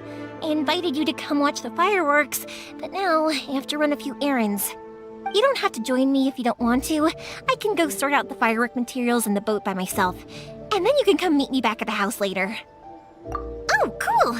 Then let's start with Sakujiro's boat. We can chat along the way. Oh yeah! If it's fine with you, can I ask how you two first met? She saved me from drowning this one time, and after that, we started traveling together.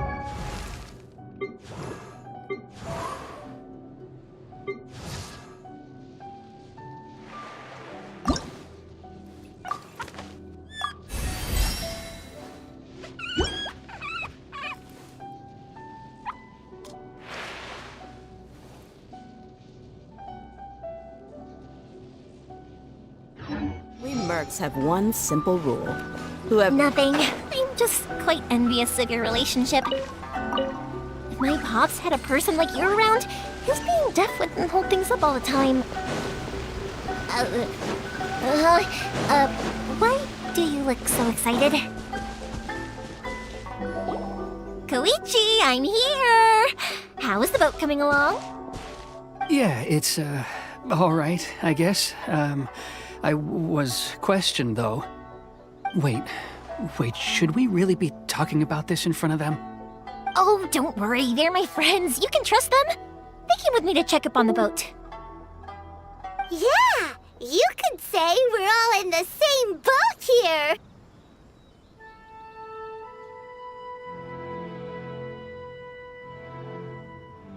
Oh, I see. Sorry, I didn't mean to doubt you. I'm just being cautious. The boat is ready, but I'll have to be discreet moving it here. Huh? Why is that? Because of the Sokoku decree, the Tenryou Commission is really suspicious of any kind of seaborne vessel. Even the smallest ones, they'll stop and interrogate us, demanding to know what we plan on doing with it. It's a real nuisance. I understand. I'm sorry for dragging you into this mess. Don't be silly. I'm actually happy you came to me for help. I've always come to you for fireworks, and again this time, so just consider this my way of saying thank you. Right, I'll go fetch the boat now. I should be back shortly. Thank you. Oh, if it's on the way, you can always pick up your fireworks from my house. Everything was made in strict accordance with what was on the paper slip. You won't find the slightest thing wrong with them. All right then. The fireworks show will be starting soon, won't it? You should make sure your new friends get to see it. It's an Inazuma tradition after all. Yep, that's the plan. Oh, you know what? You should tell them about your past. About the first time you ordered fireworks for my family. That's a long story, actually. Where do I start? Maybe I'll come back to that after moving the boat here. Oh, right, yeah. Got caught up in the conversation there. Okay, well, I'll leave you to it for now and meet you back here later. Lucky you reminded me. Otherwise, I would have ended up chatting the rest of the day away. I've been so busy with the fireworks business these past few days that I haven't had a moment to stop and chat with anyone. It's killing me. Of course, Pops is happy to listen to me chatter away, but because he can hardly hear anything, it's difficult to get an interesting reaction from him. And I'm doing it again, aren't I? What I meant to say was, while Koichi is bringing the boat here, we should try to find some firework materials. I need to make fireworks not just for you guys, but for those kids and Sakujiro as well. We're missing a lot. It'll be fine. It's actually like this every year. There's always a bunch of extra orders to slot in here and there.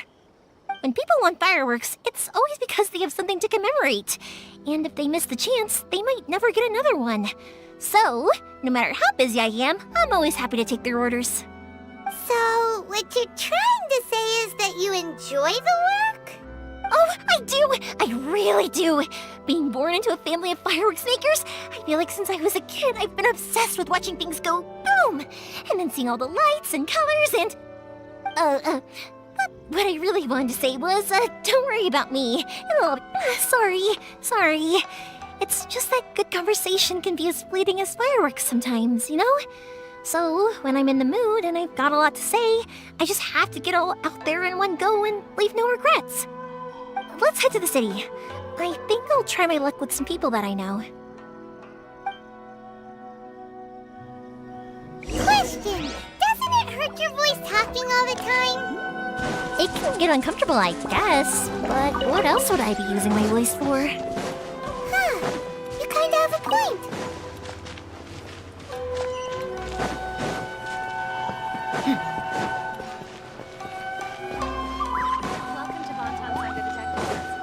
Here we are. Hello, Morihiko. How's business these days? Yoi Mia, there you are. I thought you might show up. Ha, no need to beat around the bush. You're here for the fireworks materials, I assume. I put a batch aside just for you. It'll... Huh? Really? How did you know? Because a fireworks show is coming up. And that usually means you'll be running all over the place trying to get your hands on some last-minute materials. I've come to expect it now. There's always a few extras unaccounted for, eh? Oh, I'm so sorry for bothering you every time. Ah, come on now. You know I didn't mean it like that. I'd sooner have my business go under than turn down one of your requests. What about you two? Are you the ones needing some fireworks made? It's no trouble at all, my friend. Once when I had an argument with my son, Yoi Mia was the one who came and calmed him down. I'm hopeless at communicating with him. If it wasn't for Yoi Mia, who knows, he probably would have run away by now.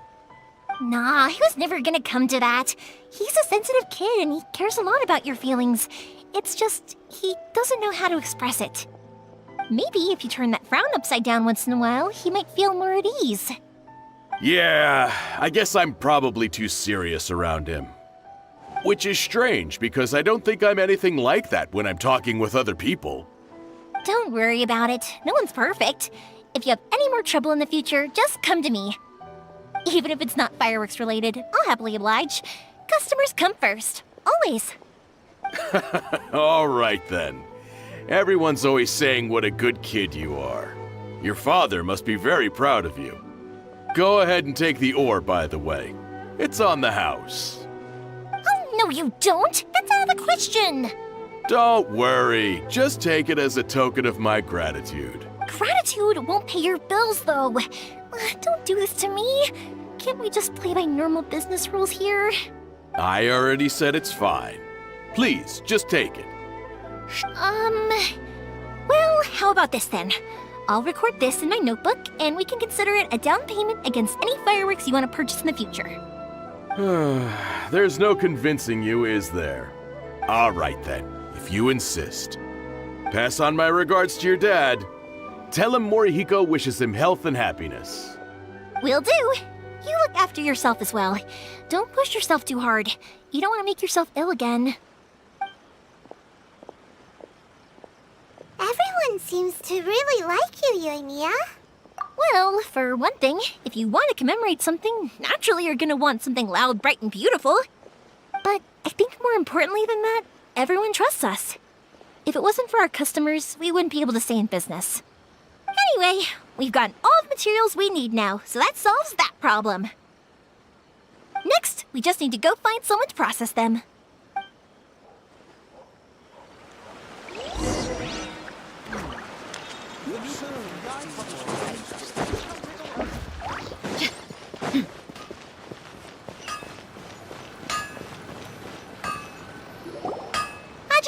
Mr. Aminoma, it's me! Ah, Yoi Mia. If I'm not mistaken, you must be here for some firework materials. Seems like everyone knows how busy Yoimiya gets leading up to the fireworks show. I'm very sorry. Would you be able to wait for a while? I have quite a backlog of weapons orders right now. No worry. Oh, wait, actually, yeah, that could be a problem. Some worries. How about this? Do you need a hand? As long as we can get through your orders, you can help me process my ore, right? That will depend on my master. Oh, you don't mind, do you, Mr. Amenoma? As you know, it's not long now until the Naganohara fireworks show starts. There's still a lot of fireworks left to make, if I don't finish them on time. Talkative as ever, I see, dear child. The essence of Amenoma art is patience and focus. When the mind is disturbed, it will show in the blade that is forged. If you badger Hajime like this, you will only succeed in disrupting his concentration. But this is a special circumstance, surely! The Naganohara fireworks show is right around the corner! So give me your ore, and I will process it for you. Huh? Master, you mean you'll do the work personally? Is that so surprising? It is, after all, the only option. Thank you for helping out, Mr. Amenoma. You're quite welcome. The Naganohara fireworks show is an important event. This I know well. In addition to this, I am indebted to Ryunosuke for all the business he has given me. But Yoimiya, you should plan things more carefully in the future. Do not rush everything at the last minute. I'll try my best. In the future, I'll get some extra materials in to cover any unexpected changes of plan late in the day. Though for you, dear child, no matter how much you prepare in advance, it may never be enough. Excuse me. I will be back shortly. Wow, Mr. Amenoma! Just look at the shape and size of these grains! It's beautiful! I'm at a loss for words. It's been a while since I've seen you take up your tools, but it looks like your craft hasn't degraded one bit. Of course. I have studied these techniques my whole life. They are impossible for me to forget. So have Amenoma Art and Naganohara Fireworks been working together for a long time already? Back in the day, it was my master and Ryunosuke's father. The people may have changed from one generation to another, but the ingredients required to make fireworks have remained the same. Hajime, in the future, this will be up to you. I know. All right, I won't bother you guys any longer. Oh, remember to come and watch the fireworks. Okay, time to head off. Koichi probably isn't back just yet, but let's go wait for him.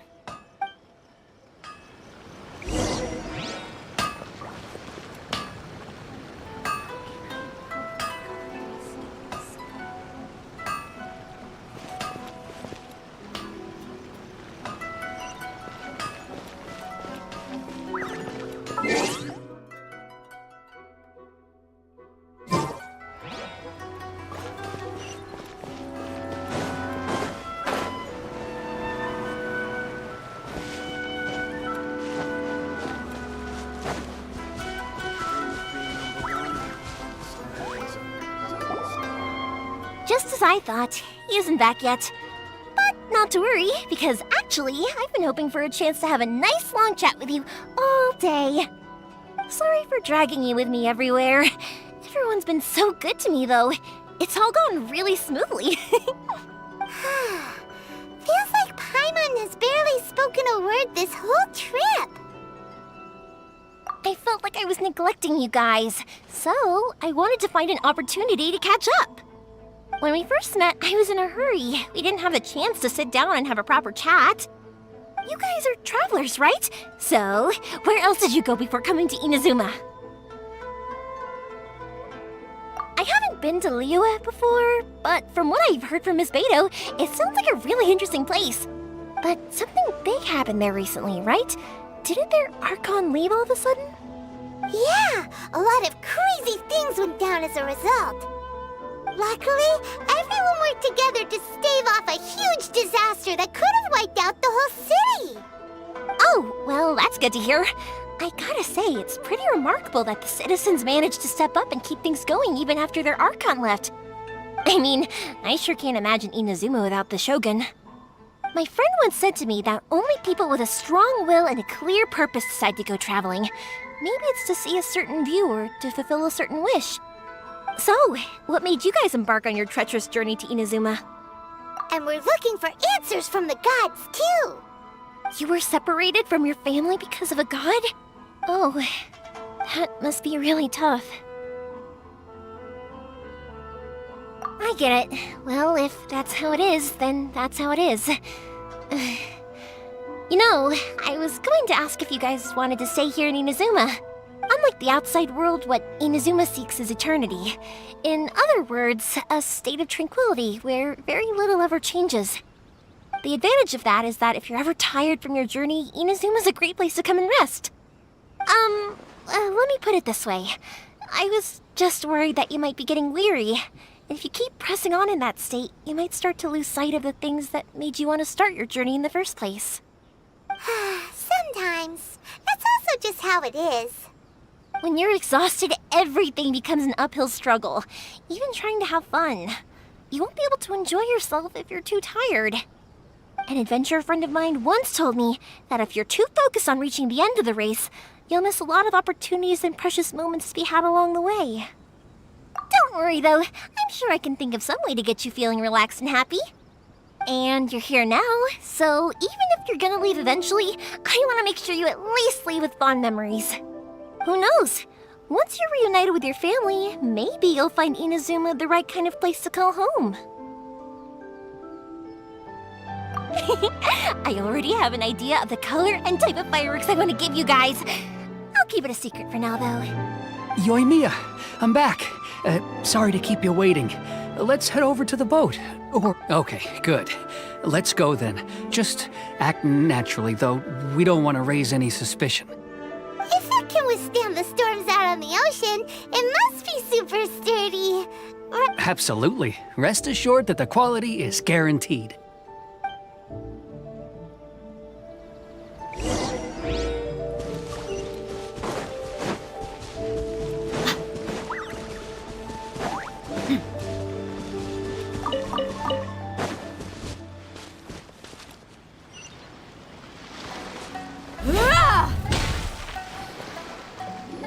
That's way too small.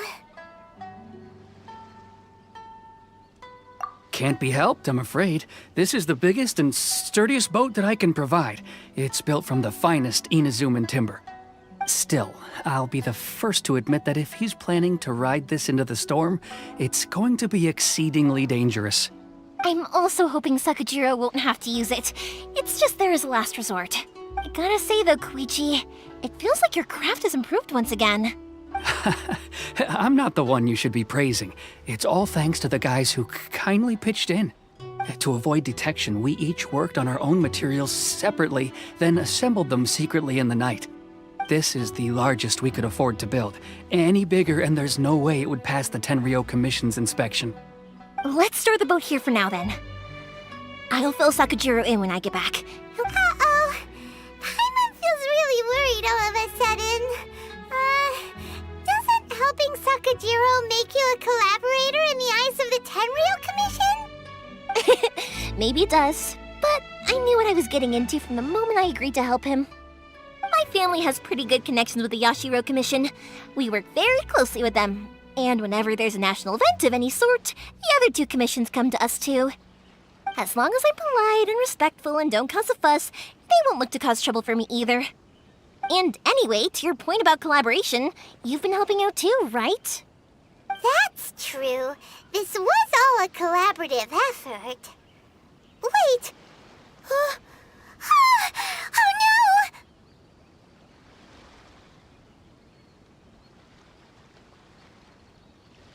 Ah, so you're seasoned crooks already, eh? Don't know what I was worried about then. Anyway, thanks for everything, Koichi. And your fireworks are ready, so just go pick them up from my house whenever you want. While you're there, you can get my pops to settle the boat construction fees. Oh, don't worry about paying anything. Third Sis would be sure to scold me if she found out I'd taken Mora from the Naganoharas. Who's Third Sis? Oh, let me explain this one. It's a story my pops told me. There used to be a thriving merchants guild in Inazuma. It got really prosperous. At one point, there were a dozen or so kids born around the same time to the families of the guild. They all grew up together, each of them learning their respective family's business. They were a tightly knit group of friends, but eventually, they all grew up and decided they each wanted to go into business themselves. It was inevitable that business would send them all to different corners of the world, and that they'd have far less opportunity to see each other in the future. That's right. Just before we went our separate ways, the eldest of the group suggested that we should all go watch some fireworks together one last time. They were all very ambitious types, and each had their own knack for doing business. One by one, they left, until Koichi was the only one of them remaining in Inazuma. After that, he hardly saw them. But whenever one of them did come back to visit, fireworks would always be involved. Yeah, no matter how close you and your friends are, there's always gonna be some distance after being separated for a long time. But as soon as the fireworks lit up the sky, it'd instantly take us right back to our childhood, and we'd be chatting away like in the old days. To us, those memories are eternal. Oh, so this is what you meant when you were talking about commemorating things. Yep, that's exactly right. That's why I can't let people down when they're counting on me for their fireworks. Anyway, I need to go update Sakujiro. See you, Koichi. Thanks again for your help. Yeah, I should get out of here too. I don't want to get caught red-handed. Okay, story time. So, whenever Koichi brings one of his friends from the trade association to see me, they always mention how they used to play with me when I was a kid or held me once as a baby or something. But there are so many of them in that friendship group, and I don't remember anything from that age anyway, so I never have a clue who they are. One time, he shows up with another one of his friends, and the friend asks me if I remembered him. So I'm like, yes, I do! You held me once when I was just a baby. Koichi just bursts out laughing and says, actually, this is one of his carpenter friends. Turns out he's a lot younger than he looks, just a few years older than me. I went bright red and must have apologized like 1,000,000 times. It was so embarrassing. And leave the sandstorms behind for a better life.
Please speak to distant song. I'm just... The essence of the Ame no Art is to have the vision.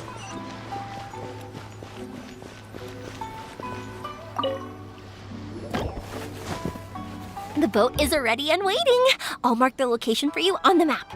Before you leave, I recommend that you pack some food and water. You can never be too prepared.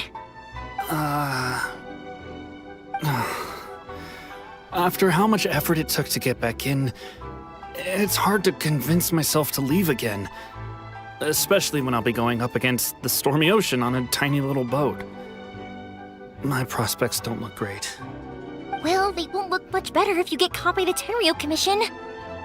I'm afraid that sooner or later they are going to find you here. Time is starting to run out. I'm sorry. I'll make sure to get out of here before they come. I promise I won't cause you and your family any more trouble. I didn't mean it like that. If we ever ran into any problems, I'm sure I'd figure something out. But if the Tenryou Commission does catch up to you, then make a run for the boat. Okay, I won't let them catch me. But... no, I guess this whole trip was a waste in the end. Why did you want to come back to Inazuma anyway? Is there something you wanted to do? I didn't used to like this place at all. That's why I left.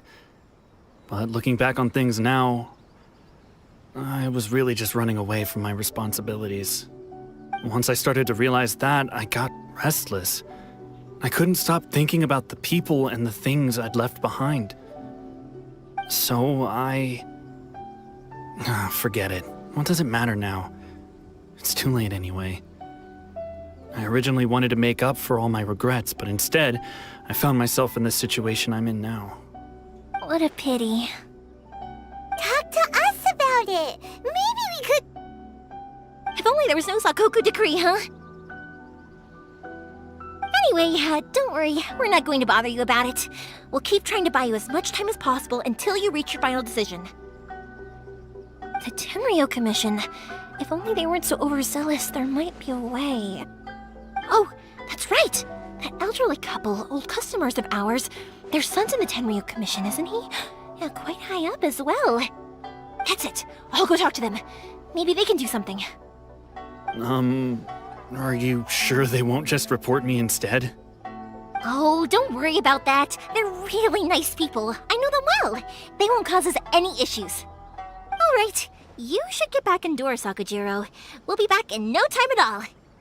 Okay, let's go. Time waits for no one. Wait, hang on. What about the fireworks? All those materials? There's so many orders to finish. Pops! Pops! No, never mind. I know! I'll write him a note telling him to sort out the fireworks. Ahem!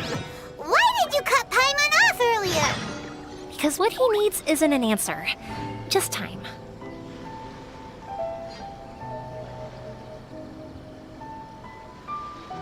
The desert's a tough adversary, but at least it doesn't hide anything.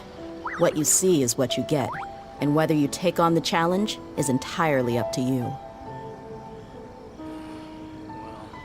Perhaps this is karma.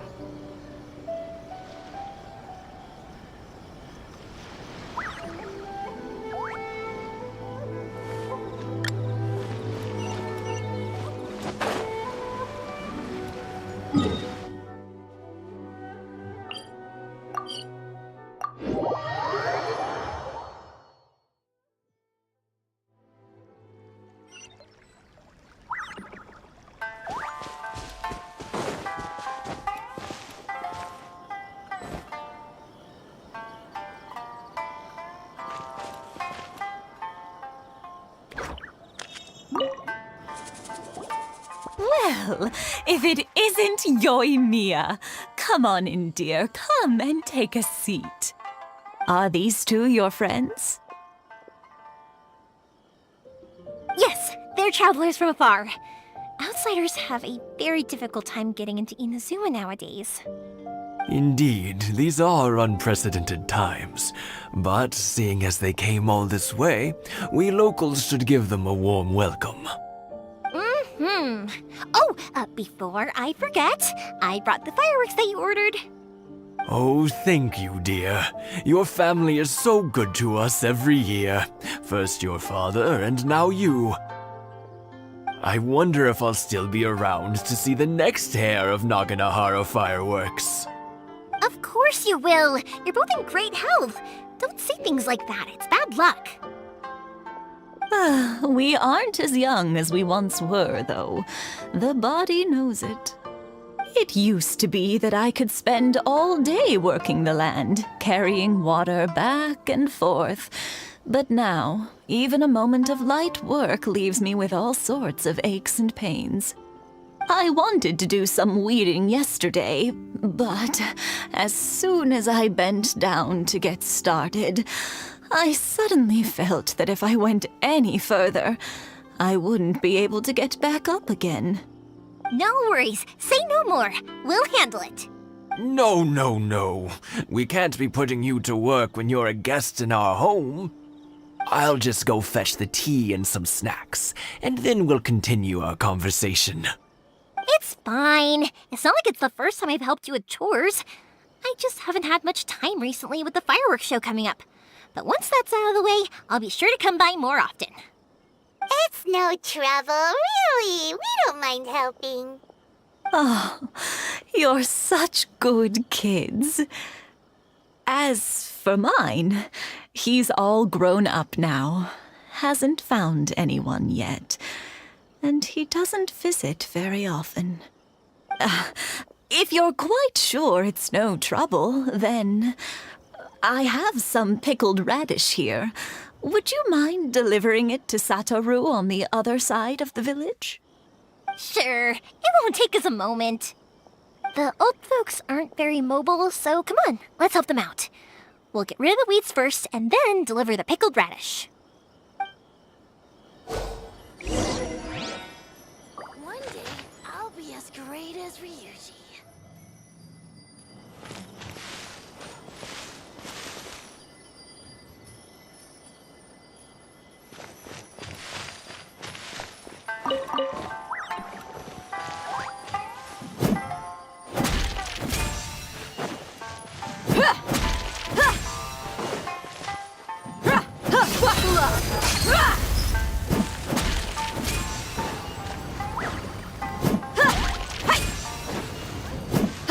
Yeah, you got it! And that should just about do it. Satoru is on the other side of the village. Let's go see him now.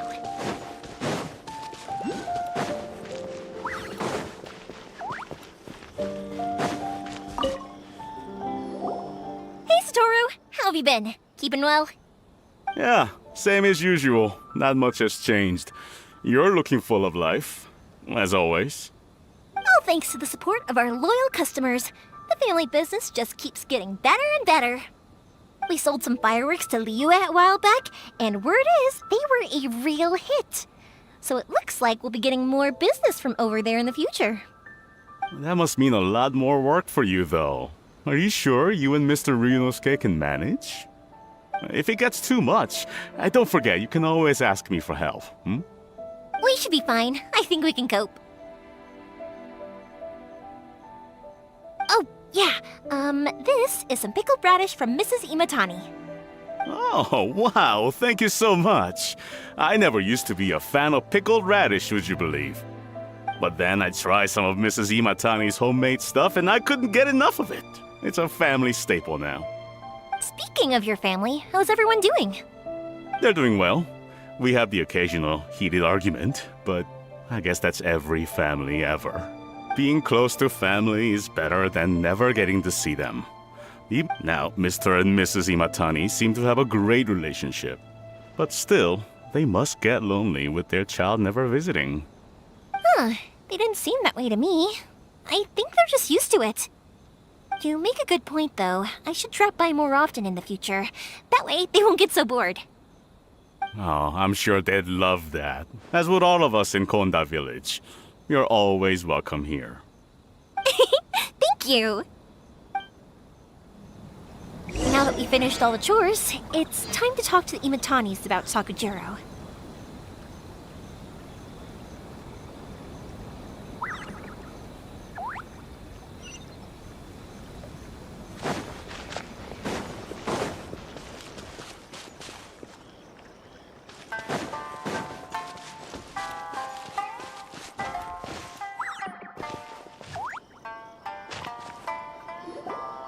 That was quick.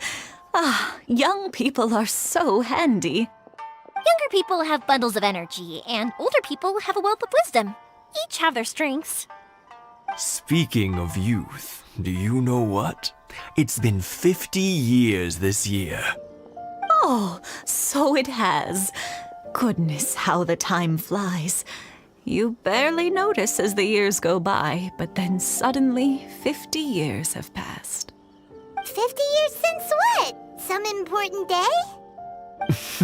Well, if you must know, it was 50 years ago, back in the days when this young lady was still trying to win me over, that... Oh, stop trying to impress them.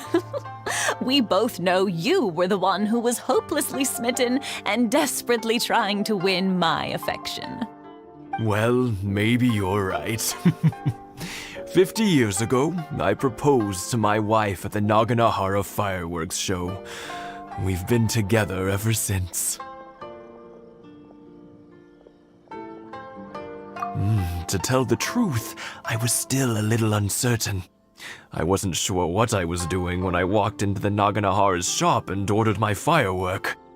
Even as it was rising up into the sky, I still had no clue what I was going to say. But then it exploded, the sky lit up. I looked back at her and saw her eyes twinkling in the light of the fireworks. Before I knew what was happening, apparently, I'd already said it. And, well, she'd said yes. 50 years.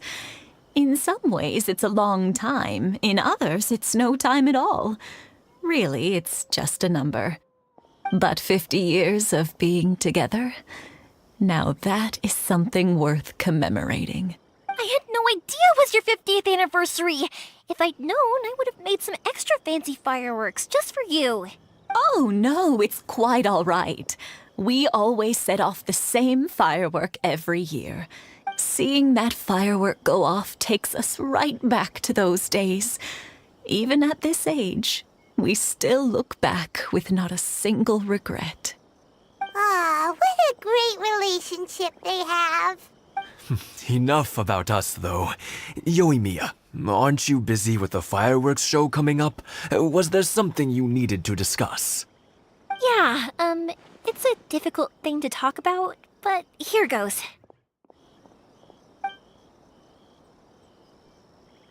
Sakujiro. So he came back. Huh? You know him? He was our boys' best friend when they were young. They were inseparable. They grew up together, shared everything with each other, and went everywhere together. But one day, they had a terrible argument. Sakujiro seemed to feel that Inazuma was too peaceful, and wanted... But our Keisuke took after his father and mother. He felt that there was nothing wrong at all with being peaceful. You know what children are like. They get terribly worked up about these sorts of things. In the end, Sakujiro stormed off, and that was that. I see. Keisuke said nothing to me or my wife about the fight. We could sense that he was very hurt by it, but he didn't want to talk with us about how he was really feeling. Eventually, whether out of pent-up anger or for some other reason, he joined the Tenryou Commission. He rarely comes home anymore. If it was anything else, I could talk to Keisuke, and I'm sure he'd be willing to help. But since it's Sakujiro, I don't feel there's any way we can get involved. What a strange coincidence. Who'd have thought? I understand now. When I asked Sakujiro why he came back, he just said because of past mistakes and wasn't willing to elaborate. Now I finally understand why he can't decide what to do. Two best buddies in childhood. One grows up to join the Tenryou Commission, the other grows up to join the Tenryou Commission's most wanted list. Well, no worries. If that's the case, then never mind. We can find some other way to help Sakujiro. There's no need to make things difficult for you. This sounds like something for Sakujiro and Keisuke to resolve between themselves. Yes. It'd be so nice if they could go back to the way things were. I think after all these years, they ought to let go of their grudges. Well, can't say we didn't try. I'll let Sakujiro know after we...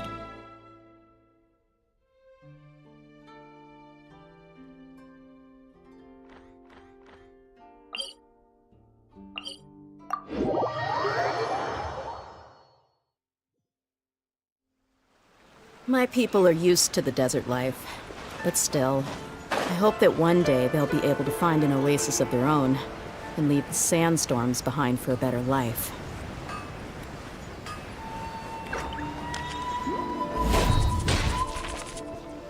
Yoimiya, something bad's happened. Some people from the Tenryou Commission came by. Huh? Why? Do they know? Pops, are you alright? They didn't do anything to you, did they? I told them the show was starting soon and the place was filled with fireworks, so they shouldn't go in because it's a fire hazard. But they didn't listen. It seemed like they knew Sakujiro was inside. Luckily, Sakujiro heard them coming in time and managed to escape through the window. Oh, this is bad news. I don't think Sakujiro had enough time to make his mind up. Pops, did you see where he went? Oh, the Tenryou Commission will definitely be chasing after him. Good point. Names. Reading names. Suddenly showing up like this, surely it must be Keisuke's doing. The Commission wouldn't normally cause this big of a fuss over a stowaway. Sorry, my ears are no good. And I didn't get a good look at them either. If you're wondering which way they went, they left the city. I wish I'd caught their names. But I didn't hear a thing. As it happens, I did. I was getting some ore from my friend's place and happened to bump into them on the way over. I think their leader's name was Keisuke, just like you said. Just as I thought. Thanks. If Sakujiro still hasn't made up his mind, those two running into each other won't solve anything. And even worse, there'll be no coming back from it for Sakujiro. We can't let that happen. Come with me. Let's track them down.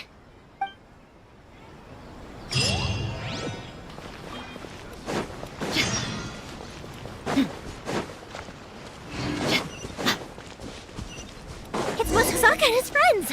Let's up. Hi, Yoimiya! Are the weapons to scare away the great Mujina yokai ready yet? Oh, Mr. Ryunosuke is making them right now. You can go collect them from my house later. Aren't you gonna play with us, Yoimiya? I'm sorry. I have something important to do right now. I'll be back later on. But I'll bring you guys some candy next time. The extra sweet candy, the one you guys love. Yay! We're gonna get candy! Also, I wanted to ask you guys something. Did you see a bunch of scary-looking men come by here at all? Yep, we did. It looked like they were chasing someone. Are they trying to catch a monster too? No, don't worry. It's all just a big misunderstanding. Be good kids and stay out of trouble, alright? Stay in the city for now, and I'll come play with you after the fireworks start. We will. We'll be on our best behavior, especially for you, Yoimiya. It looks like this is the right way. Let's keep going. If Sakujiro still hasn't made up his mind, I guess I'll have to step in. Look! There are people from the Tenryou Commission over there! It must... Sorry, official business. I can't let you pass. Sakujiro and Keisuke are up ahead, right? We need to talk to them about something. Didn't you hear me? You're not getting past. Ugh, what a nuisance! Time for a light show! I must withdraw. I must withdraw.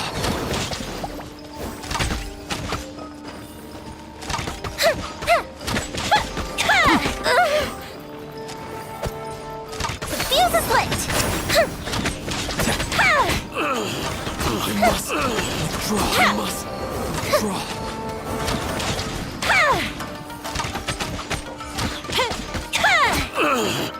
That didn't count! Fire hazard! I must withdraw. Here come the fireworks!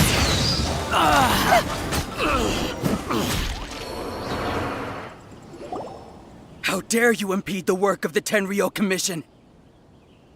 You will be punished for your actions!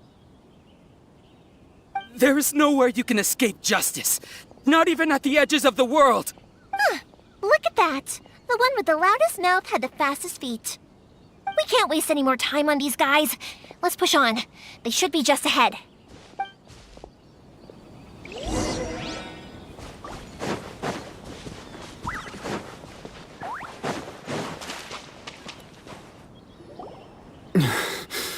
Your skills with the sword have stagnated, Sakujiro. You should have known that you stood no chance against me in a duel. I never imagined I'd fall into your hands. If this is to be my fate, I accept it. But your return says that you finally came around to my point of view. Whatever you say. You will return with me to the Tenryou Commission to await your sentencing. The one who made this boat will also be punished. Wait! It doesn't have to end like this! Don't you have anything else to say to one another? Hey, I know you. You're Naganahara's girl, who makes the fireworks. I know you like to get involved in other people's business, but stay out of this. It's okay, Yoimiya. The past is the past. Then why did you risk life and limb to get yourself back into Inazuma? And why were you so reluctant to leave after you got here? I'll tell you why. This is why. This is the chance you've been waiting for. I have nothing to say to him. He's a criminal. I work for the Tenryou Commission. There is never any room for discussion. Out of respect for the friendship we once had, I gave him a chance to fight for his freedom. But his skills with the sword are as disappointing now as they ever were. What are you talking about? And just who do you think you're kidding? You left all your subordinates back there to guard the road, making sure no one else followed you here. Seems to me like you were hoping for a chance to talk. I can see it in your faces. You both have so much to say, and you're just gonna choose to keep it all inside? Don't flatter yourself. What would you know? Yoimiya, leave it. It was just my wishful thinking. No, I won't leave it! I will not stand by and watch when you haven't even done anything! Keisuke, you seem to like settling things with a duel, so let's do it your way. I challenge you to a duel. If I win, then you need to say everything that's in your heart. No more running from your feelings. And the same goes for you, Sakujiro. If I win, you will tell Keisuke exactly why you came back, no matter what the consequences are. If you don't say anything now, you may never have another chance. And if you lose? Then I'll admit to collaborating with Sakujiro and accept the Tenryou Commission's punishment. Yoimiya. I accept. Sir, we're here to back you up. Back up? Duels are supposed to be one-on-one! All right, that's it! Let's help Yoimiya! We can't let her fight them all alone!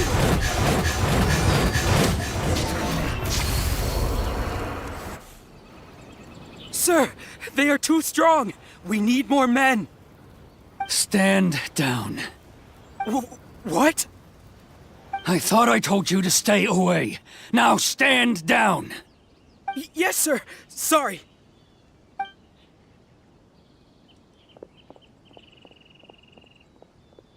Young lady, you are just as obstinate as Sakujiro was back then. Why were you so convinced that we had things to say to each other? Because Sakujiro may not have told me about you when he came back, but he did order a firework from me. Then your parents told me about what happened between you when you were younger. Once I'd heard the story, I realized that the firework meant something special to you both. And that's why I simply refuse to believe that you have nothing to say to each other. Nobody sets off a firework to feel lonely, do they? The reason I came back is that... It wasn't that I'd changed my mind, I just felt that what I'd done in the past was to try to escape from reality. I saw the freedom of Mondstadt, the contracts of Liyue, the wisdom of Sumeru, and the justice of Fontaine. It all left a deep impression on me. I was glad that I'd left Inazuma, but then I happened to hear about the Sakoku decree. I was an escapee, and I was proud of that. What I should have tried to do is take the good things from the outside world and bring them back home. So that's why you came back? Out of your naive hope of changing the way things are here? No, I let go of all those delusions of grandeur. I just felt that I never should have run away like that. After all, you never ran away. Huh? I don't know about you, but life hasn't been easy for me. But I just had to come back and visit. It was like fate was calling me, and I couldn't ignore it any longer. Life isn't easy for anyone. I truly worship the Raiden Shogun. Her ideas were my personal creed, and I desired nothing more than to see her will done. But now, my role is to punish violators of the Sakoku decree and confiscate people's visions. It's not what I signed up for when I joined the Tenryou Commission. I do wonder, am I really doing the right thing? The boat is yours. Huh? I couldn't make you stay in Inazuma, but that doesn't mean I want to keep you here by force. What will you say to the higher-ups? Don't worry about that. I'll handle it. If you want to come back, I hear the process of returning to Inazuma from the outside world is long and complicated, but it can be done. I will lend you my help, but until then, you'll have to wait. And don't kick the bucket on the way out. Don't worry, Keisuke. I won't. Any chance we can watch the fireworks together? Maybe next time.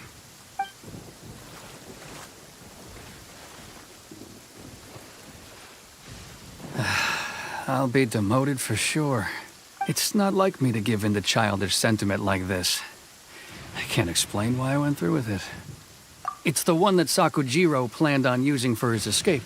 I asked Yoshitaka and the others to transport it here, citing the temporary contraband storage clause.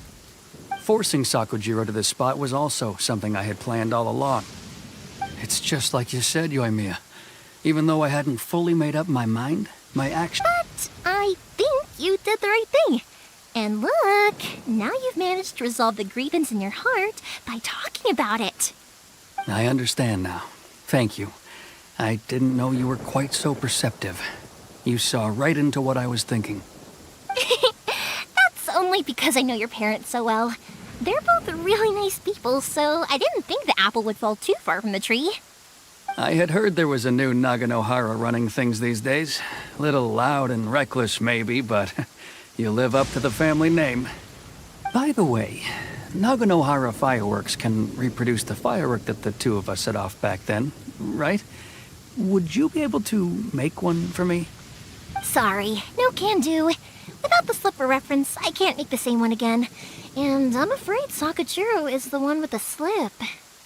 Ah, I see. Never mind then. Don't get too down just yet, though. I mentioned that Sakujiro ordered a firework from me, didn't I? I can't make another one, but I'm guessing Sakujiro probably won't be needing his anymore. It'd be a shame for it to go to waste, so I'll make an exception and let you set it off instead. Thank you very much. No worries. And don't miss out on the start of the fireworks show. Yoimiya! The way you took command of that whole situation was amazing! What can I say? I like to talk. I'm a strong believer in the power of words. If you're not willing to communicate, then the problem just sits there. If you just keep staring at it without doing anything, eventually you'll watch every last opportunity to resolve it slip away before your eyes. Sakujiro and Keisuke can't turn back the clock in their relationship, but that's no reason to live with remorse. Anyway, follow me. I'll bring you to the perfect place to watch the fireworks. My pops will set off the firework that I wanted to give to you.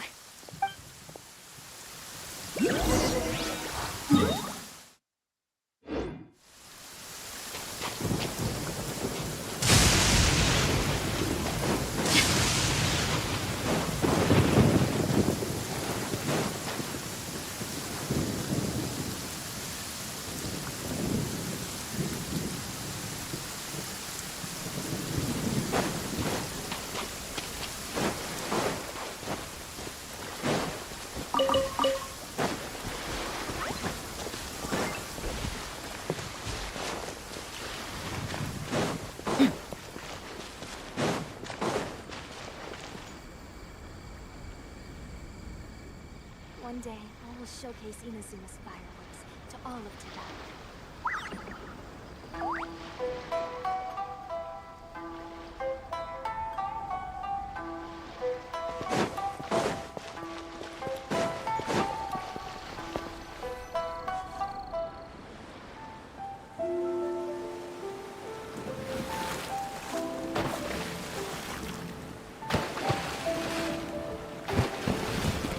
Huh?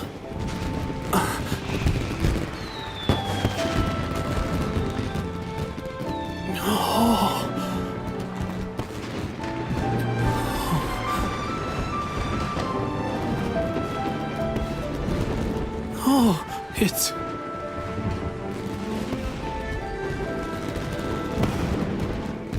Keisuke.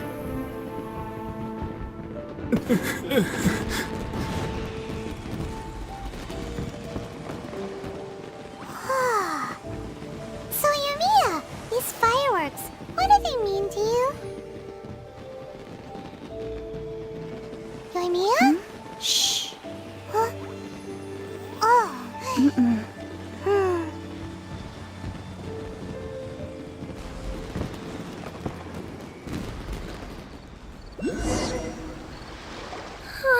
That was amazing! It was so beautiful I could weep. I didn't actually cry though, right? I just feel a bit misty-eyed. Oh, remember that big one that went up first? The gold one? That's the one I had Pops make for you. Oh, Paimon saw it! It was one of the best ones! They won't forget that anytime soon! That's what I wanted to hear! I was hoping it would leave a deep impression on you guys. No matter where your journey takes you, and no matter what hardships might lie ahead, I hope you'll always be able to look back fondly on the fireworks you saw tonight. I believe that as time goes by, this firework will only grow brighter and more beautiful in your heart. Oh, and also, you're technically my customers now. Here, this is your paper slip. You know, Yumiya, you seemed to turn into a completely different person during the fireworks. You were so quiet, and it was like you couldn't hear anything at all. Oh, I could hear you. I just have a habit of being silent while I'm watching fireworks. Quietly watching something you made with your own hands rise into the sky, it feels like a sacred ceremony to me. You asked me what fireworks mean to me, right? Yep. Well, for Koichi, who built the boat for us, and his friend, Third Sis, fireworks commemorate friendship. For Keisuke's parents, they commemorate marriage. And for Keisuke and Sakajiro, they were commemorating...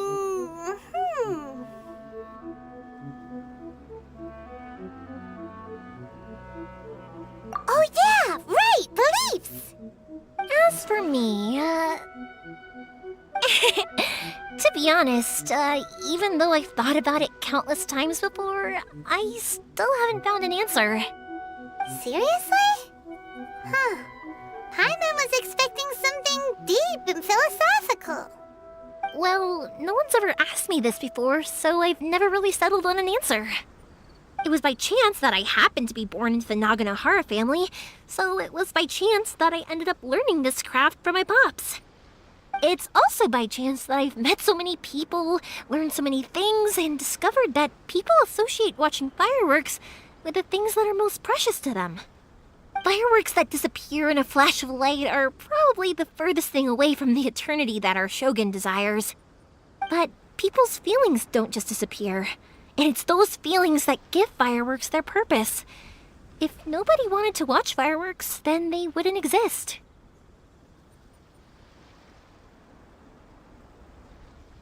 Also, consider this. You have to have the Naganoharas because so many people are emotionally invested in the existence of fireworks. If we didn't exist, their wishes would go unfulfilled, wouldn't they? You know, I don't really think about complicated things like this very often. But I'm proud that I was born into the Naganohara family and have the chance to make so many pretty fireworks.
Man, this thunder is loud. They won't hear us coming. Or vice versa.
We shall prevail!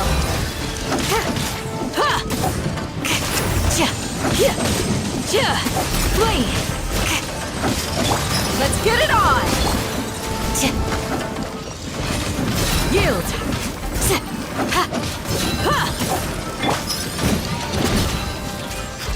Yeah!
You asked for it. This was well done!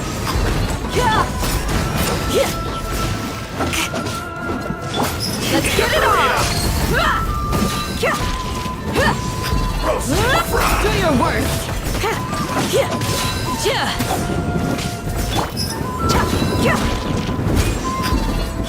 You need to hurry up!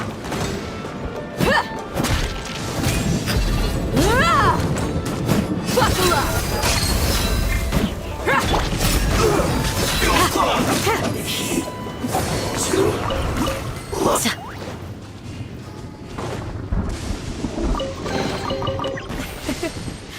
I hope you can find some use for these.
Man, this thunder is loud. They won't hear us coming. Or vice versa. There's no end to this. Another test. Direct assault!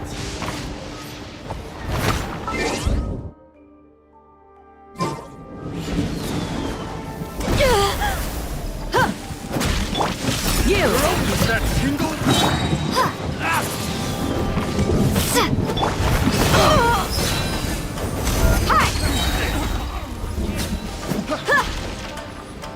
Gloves off! Picked the wrong test subject.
Hear my prayer! Let's move! Yield!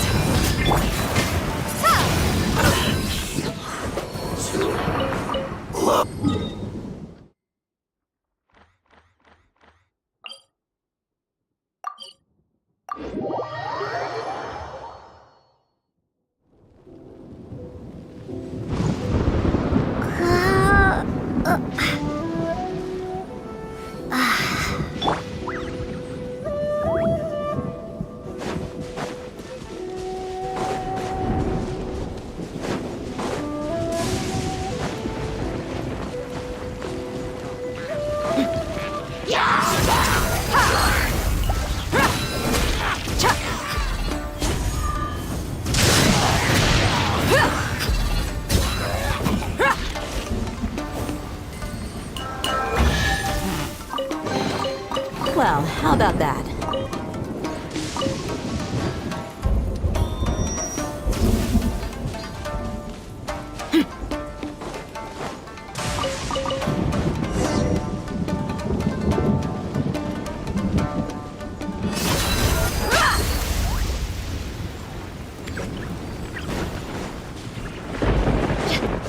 There's no way. Another test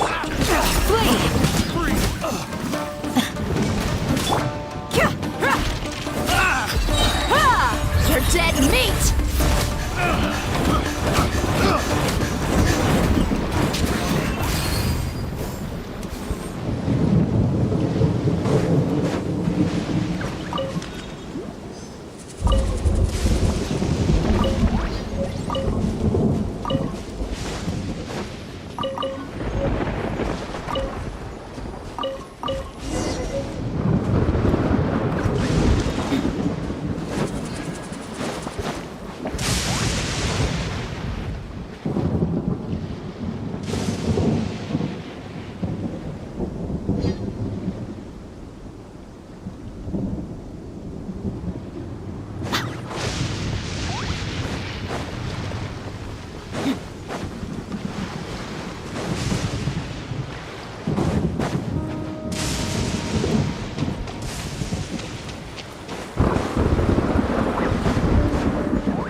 This thunder is loud.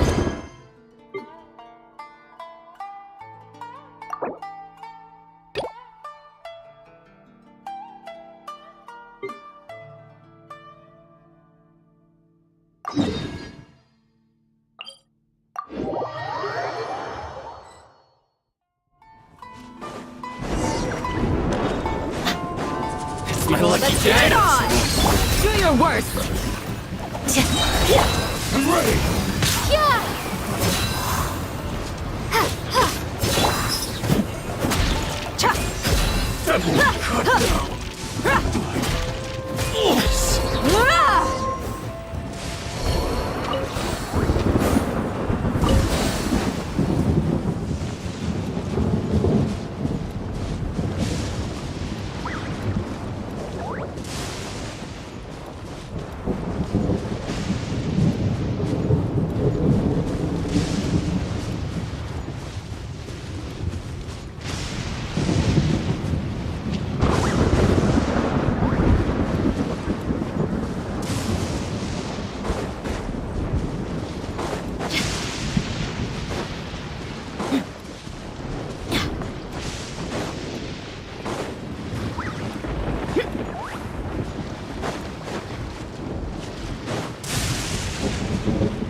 Wingblade! Look alive! Ha! Do your worst! Yeah! Yeah! Ha!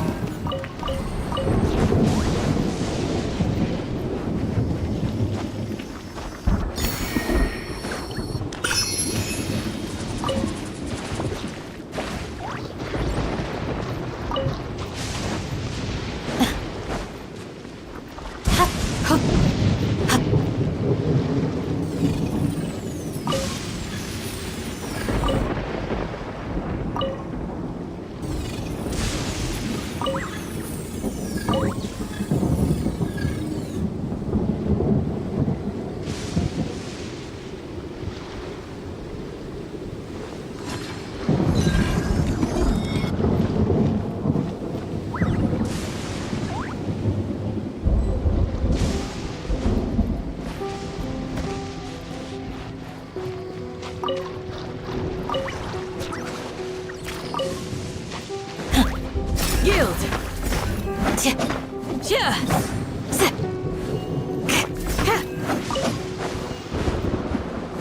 Do your worst!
I'm sorry.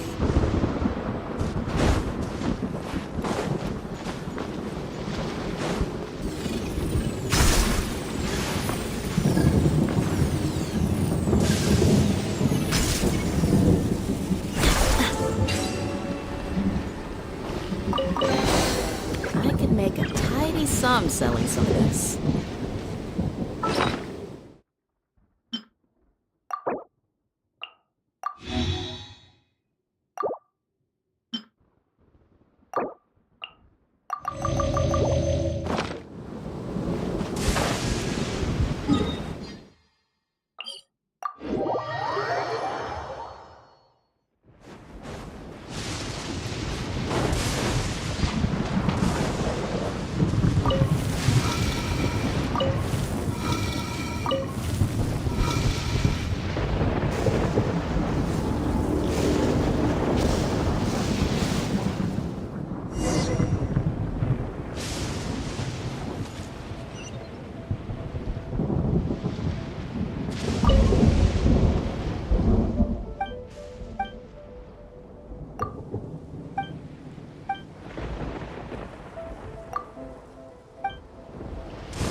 Let's get it on! Hi!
Farewell!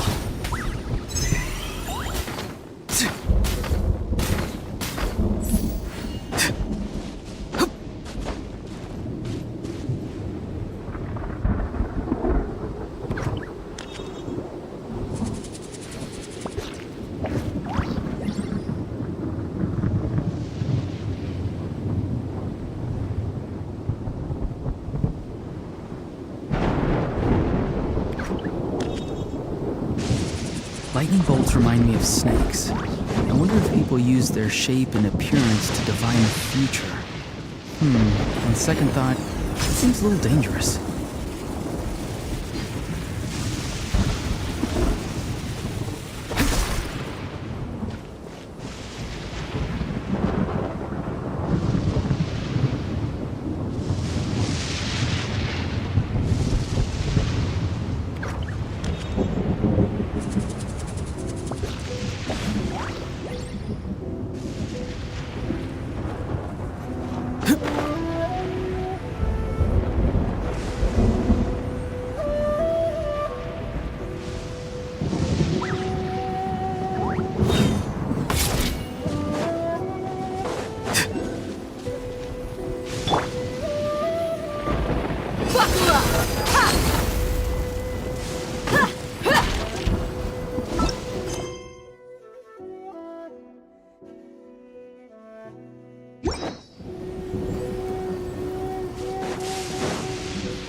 The desert's a tough adversary, but at least it doesn't hide anything.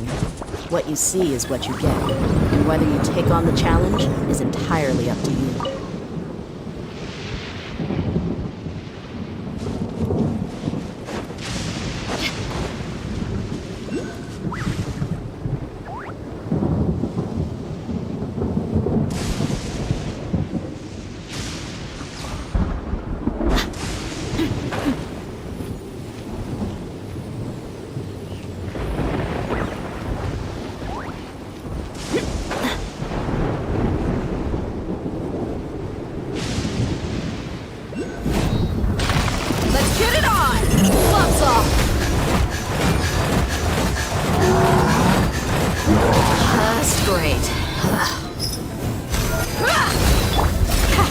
Too easy.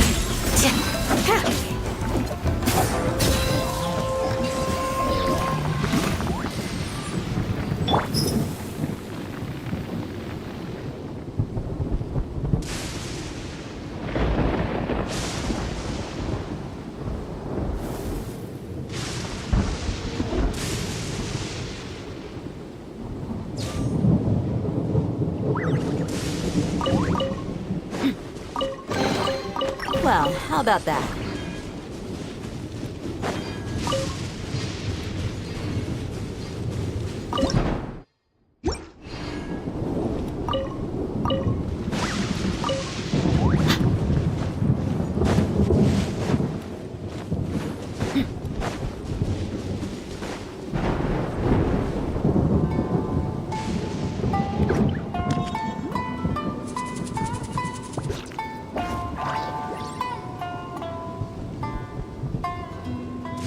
My people are used to the desert life, but still, I hope that one day they'll be able to find an oasis of their own and leave the sandstorms behind for a better life.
Man, his thunder is loud. He won't hear us coming.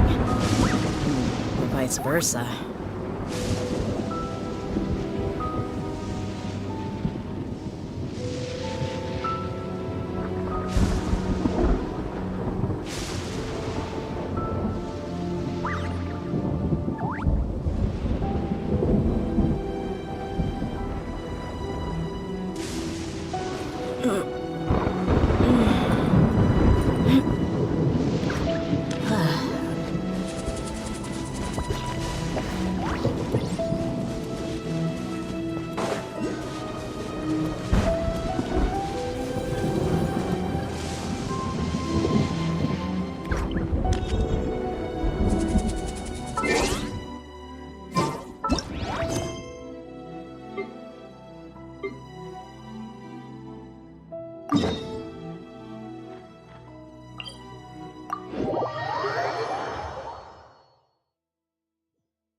Let's get down to business.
call dibs. Buckle up! Ha!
Let's get it on!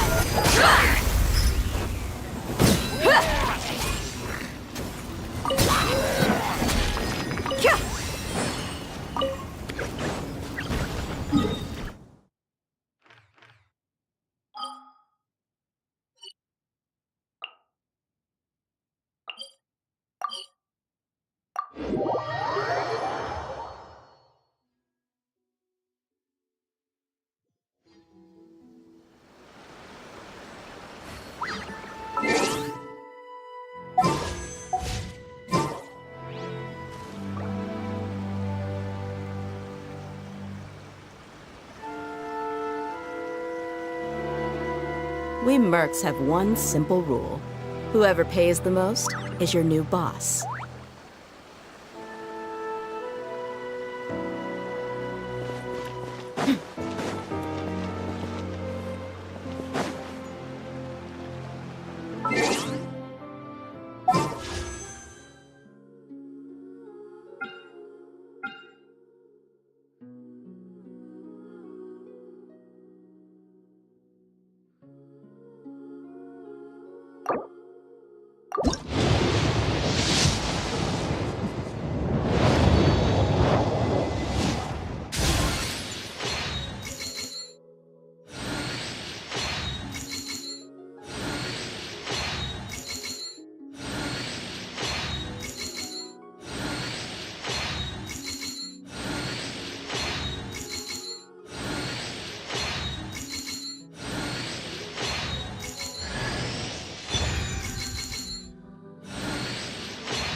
The desert's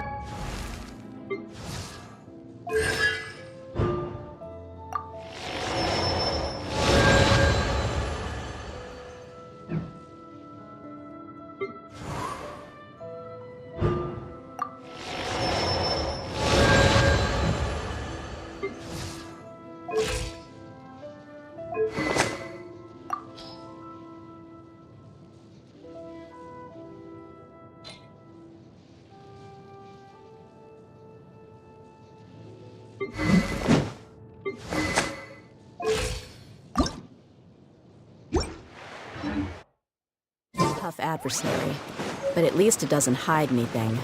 What you see is what you get, and whether you take on the challenge is entirely up to you.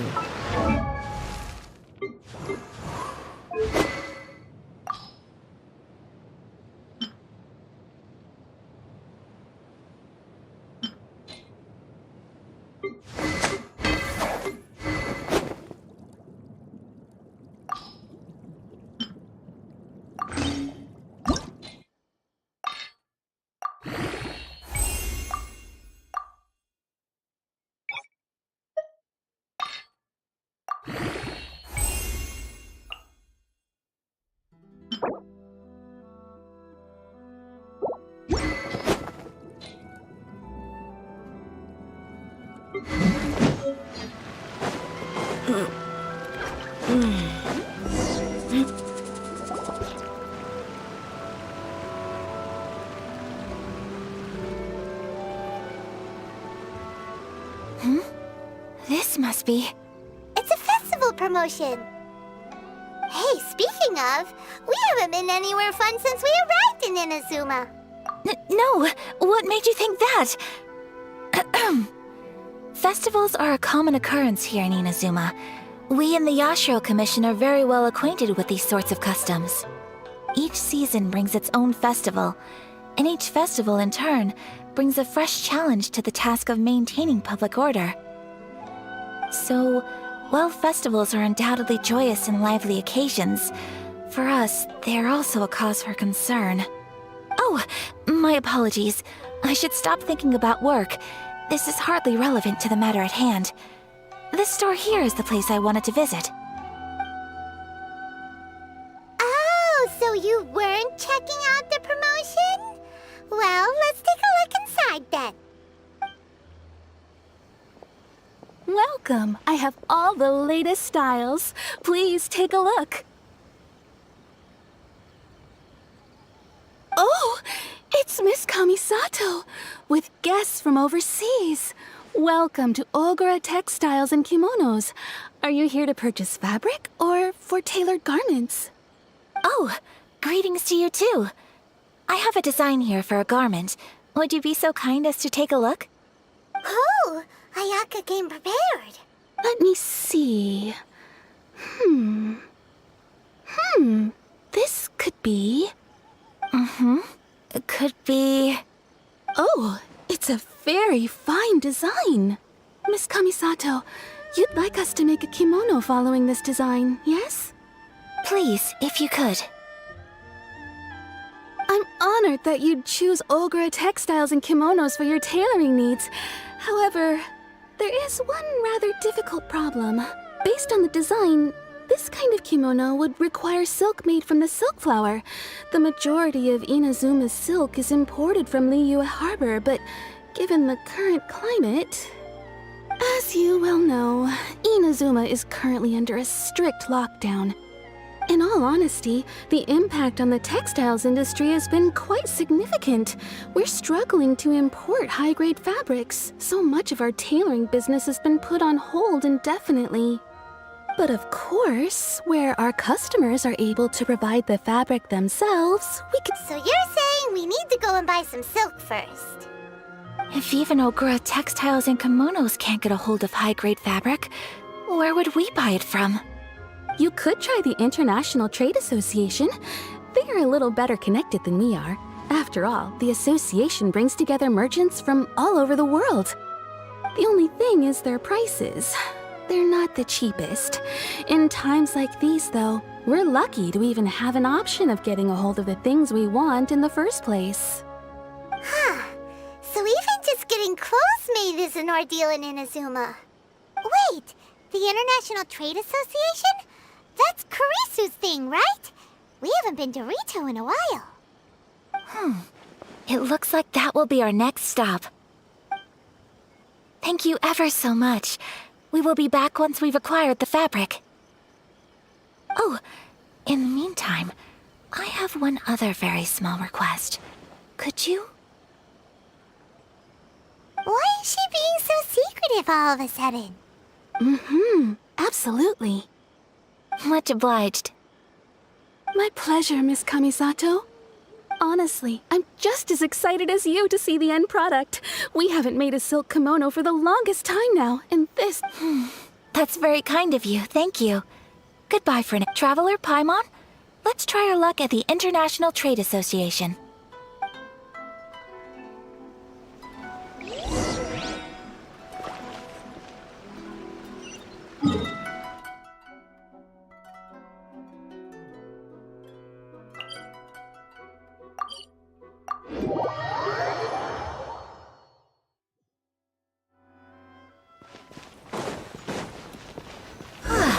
This is it. The International Trade Association. Okay then, we need to talk to Kurisu, right? Huh, doesn't look like he's here. Let's look around. Enjoy the blessing of lesser Lord. Should I close early? It's not like I'll get any customers. Look, there he is. Looks like we found him.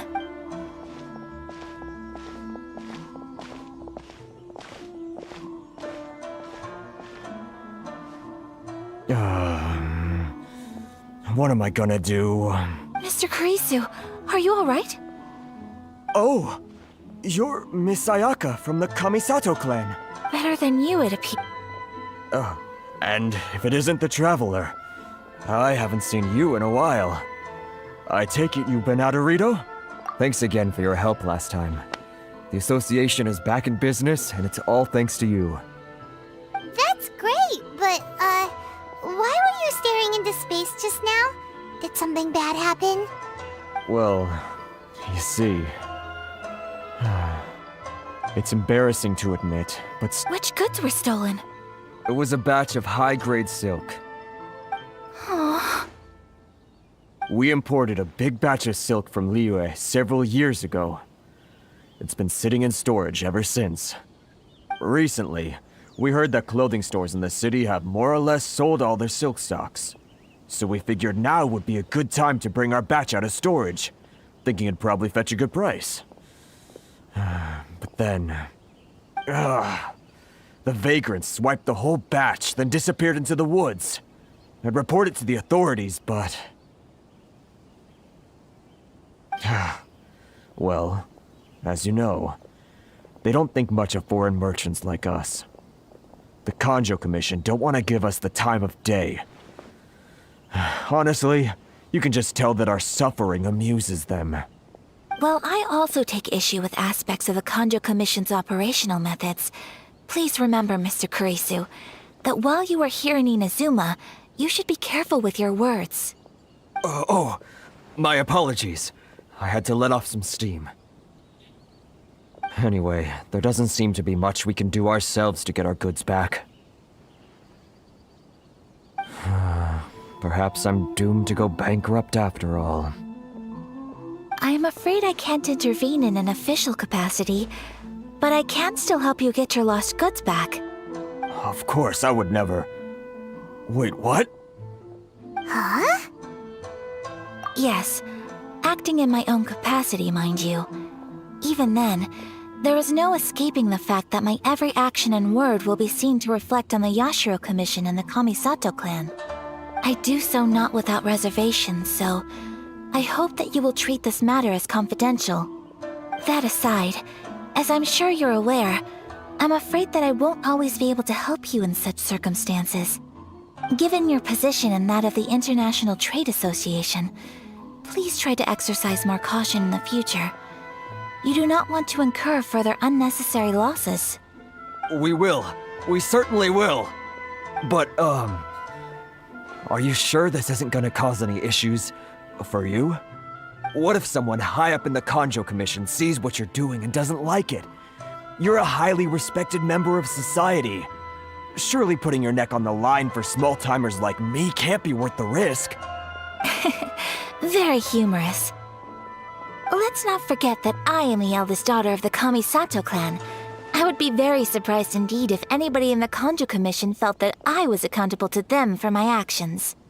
Whoa, that sent shivers down Paimon's spine. Does everyone from a powerful clan talk like that? Mr. Kurisu, I need to know the exact time and location of the theft, and anything that stood out about the perpetrator's appearance. Thank you so much. Let's see, it was 2 hours ago now, over at the,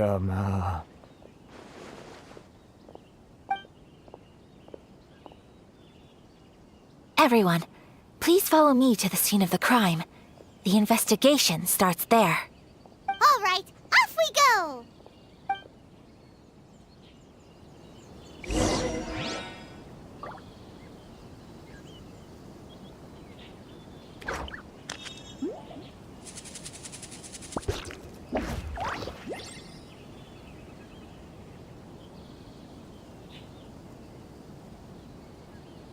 My people are used to the desert life, but still, I hope that one day they'll be able to find an oasis of...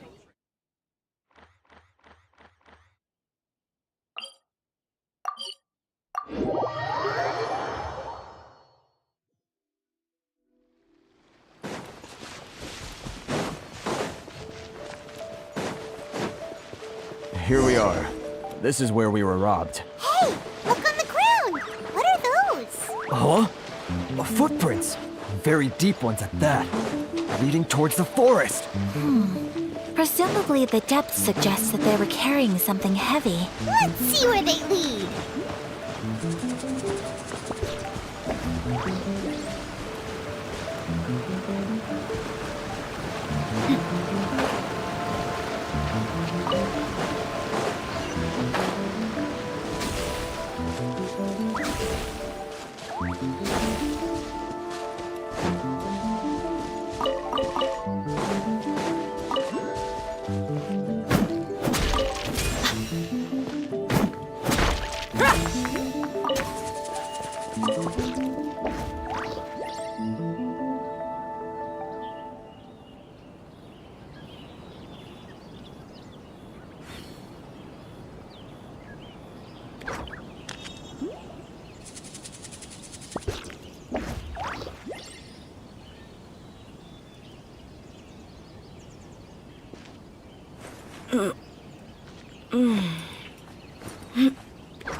We mercs have one simple rule. Whoever pays the most is your new boss.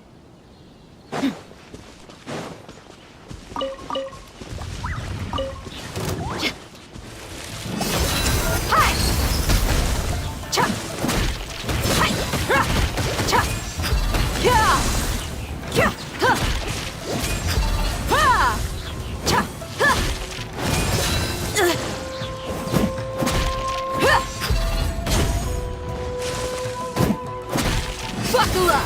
Ha!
You think you can get your stuff back with this bunch? You must be dreaming. Why, you better hope you have the courage of your convictions. Why wouldn't I, old man? Answer me this. You're one of those Outlander merchants, right? You trade association types are worms, coming over to our land, leeching off our people. Who's gonna leap to your defense, huh? Tell me, who's gonna stick their neck out for the likes of you?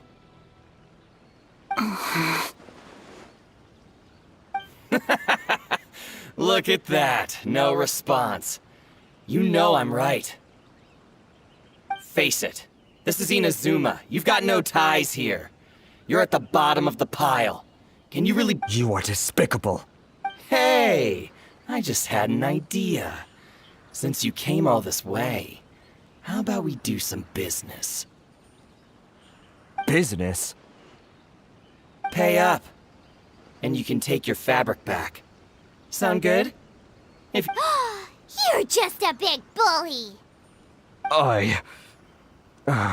What choice do I have? Wait. Mr. Kurisu, please do not pay any money to this man. But... I trust you remember our agreement? If you keep your lips firmly sealed, I too shall uphold my end of the deal. Oh, yes, of course! Then please stand well back where it is safe. Now, it is time for me to honor my word!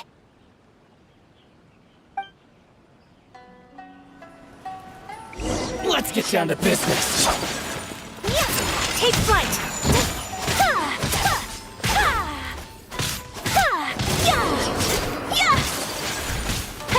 Say no more!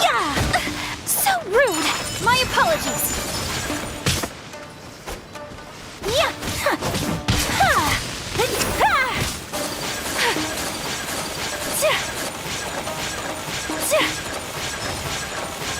Take flight!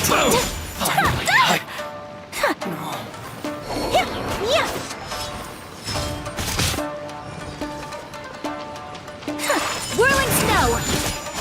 The fairy! Want a taste of my hammer? Another day! My... Sakura swirl! Finally, I have the fairy! Well, that's resolved then!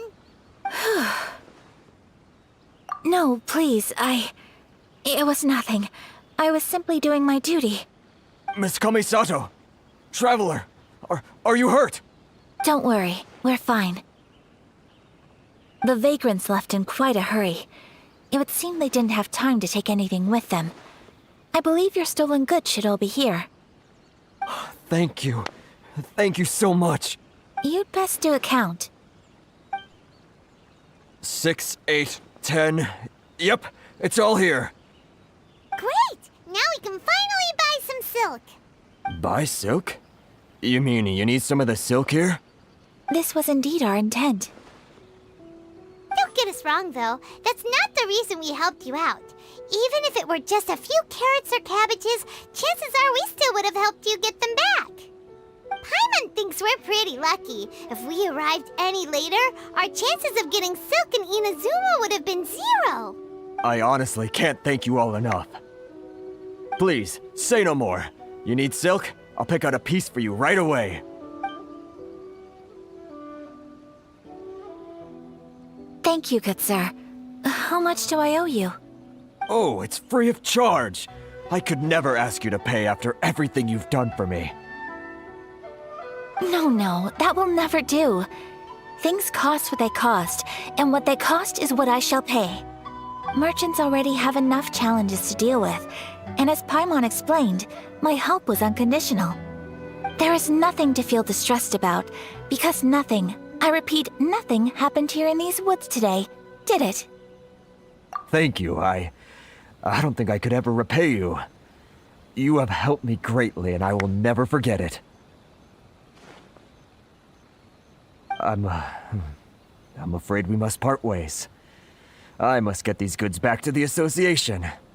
If you ever need anything at all, just come to the International Trade Association and ask for Kurisu.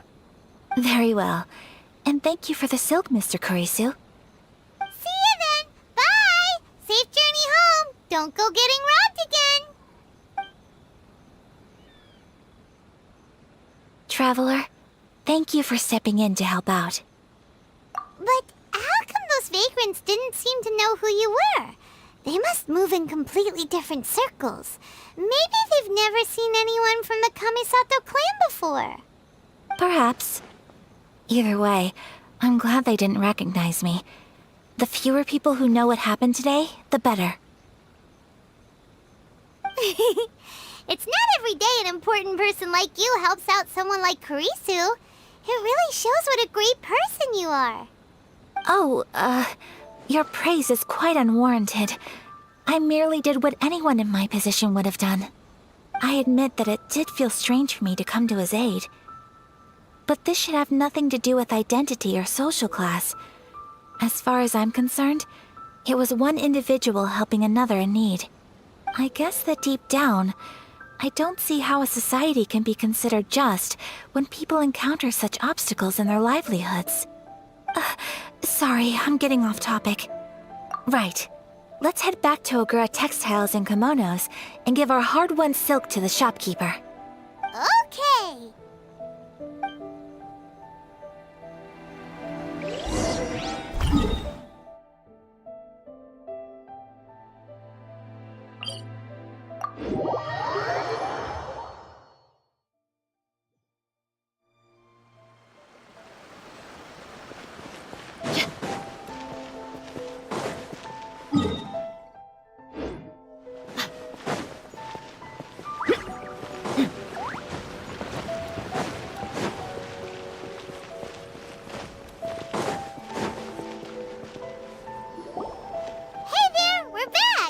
Welcome back!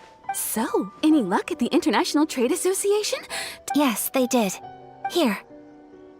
Excellent news!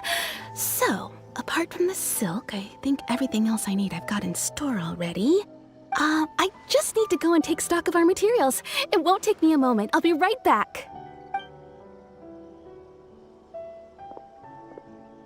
They better all be there. I do hope nothing else is missing. Traveler, on the subject of garments, I've been meaning to acquire a new outfit for you, too. It's just, I wasn't sure how you'd feel about the idea of dressing in Inazuman attire. Oh, are you sure? Is that so impressive? So travelers of your stature hold themselves to a dress code, as well as a code of conduct. More like when you're away from home, you've gotta live by certain rules to survive. But Paimon would still love to check out some Inazuman outfits. Just what is that supposed to mean? They make them in whatever size the customer asks for. Your interactions are so adorable to watch. I can certainly find someone to tailor a Paimon-size outfit if Paimon so wishes. Well, if you're sure, as you wish. Something else I've been wondering is, how do people in other nations dress? They sure do. Each nation has its own unique style. Traditional, fancy schmancy, casual, all very different, but each style is suited to its region. The study of clothing is a profound discipline, and I still have much to learn. When clothing becomes part of the expression of one's personality, even an extension of one's body, that is quite a wonderful thing. So I am not against dressing up. Far from it. Paimon agrees. You couldn't have put it any better. Paimon, you're so adorable that you could wear anything and it would look lovely on you. Wow! Paimon just got a compliment. Sorry to keep you waiting. I've checked my inventory. Thank you. Is there anything else you're missing? Fortunately not. I have all the materials I need. As for the size, would you like me to go by the dimensions given on the design? Yes, please. Understood. I'll get to work shortly. Here you go. Is it possible to treat this as an urgent order? Well, luckily, we don't have any other urgents at the moment, so I can begin work right away. It will still take me some time, though, so please come and collect it later. Until then, I'm sure you'll find somewhere nearby to pass the time. Good idea! Let's check out the whole area. We don't want to leave any loose ends. There will be no loose ends while you're in my company. For our next stop, I'd like to take you both for a meal. Food? Oh, Paimon likes this plan. Mm-hmm. I picked the venue especially for you. A humble local eatery called Kiminami Restaurant. I thought that the relaxed atmosphere there would suit our day much better than the prohibitively formal one of a high-end restaurant. Shall we head off? Yep. Paimon can't wait!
Are we here? Ooh, it's one of those street-side places. Looks cute and cozy. Welcome! Oh, Miss Kiminami. Ah, Miss Kamisato. Perfect timing. Your booking was for... well, right now. I believe so. We'll be sticking to the order I placed in advance. As for the other matter we discussed, thank you for your help.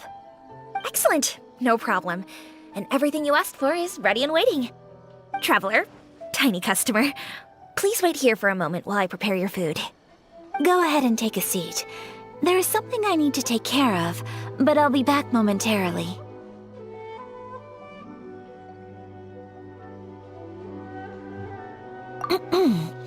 It's nothing of that sort. I just have a few minor things I need to attend to. I won't be long.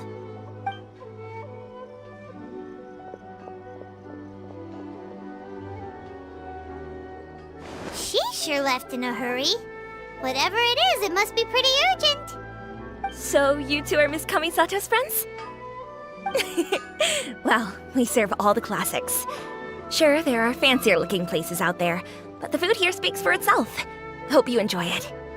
Over the years we've been in business, we've gotten to know the Kamisato clan quite well. Miss Kamisato and her brother are both fond of our food. They're always sending staff down here to order something and take it back to them. Her table booking surprised me, not least because it was a group reservation. This is the first time I've ever heard of Miss Kamisato going out for dinner with friends. The first time ever? Oh, guess that makes us pretty important people, huh? Sure does. And I'm probably crossing the line here, but I'm just telling you what others have told me. Apparently, Miss Kamisato doesn't have a lot of friends.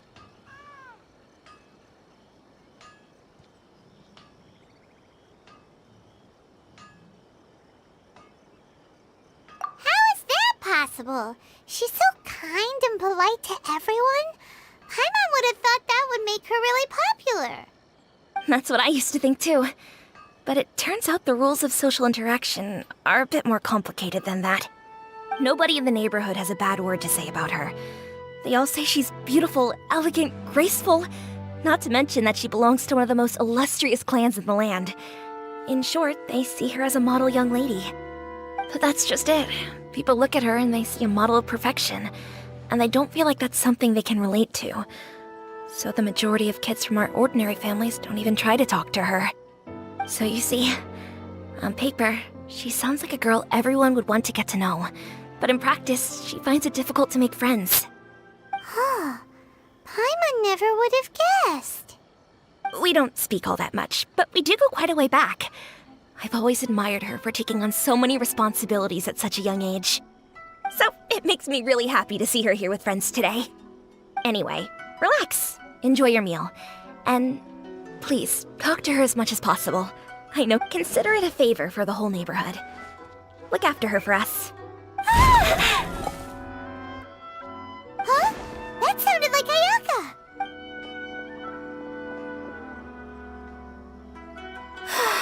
I'm so sorry, Traveler. Could you join me over there for a minute? I need your help with something.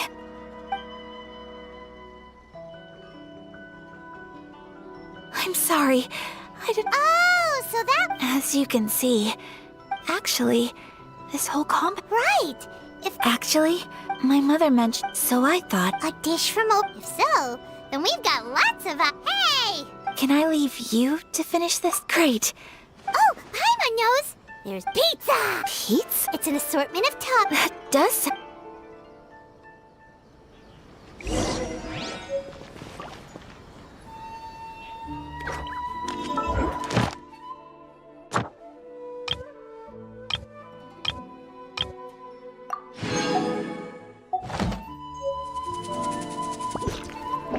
My people are used to the desert life, but still, I hope that one day they'll be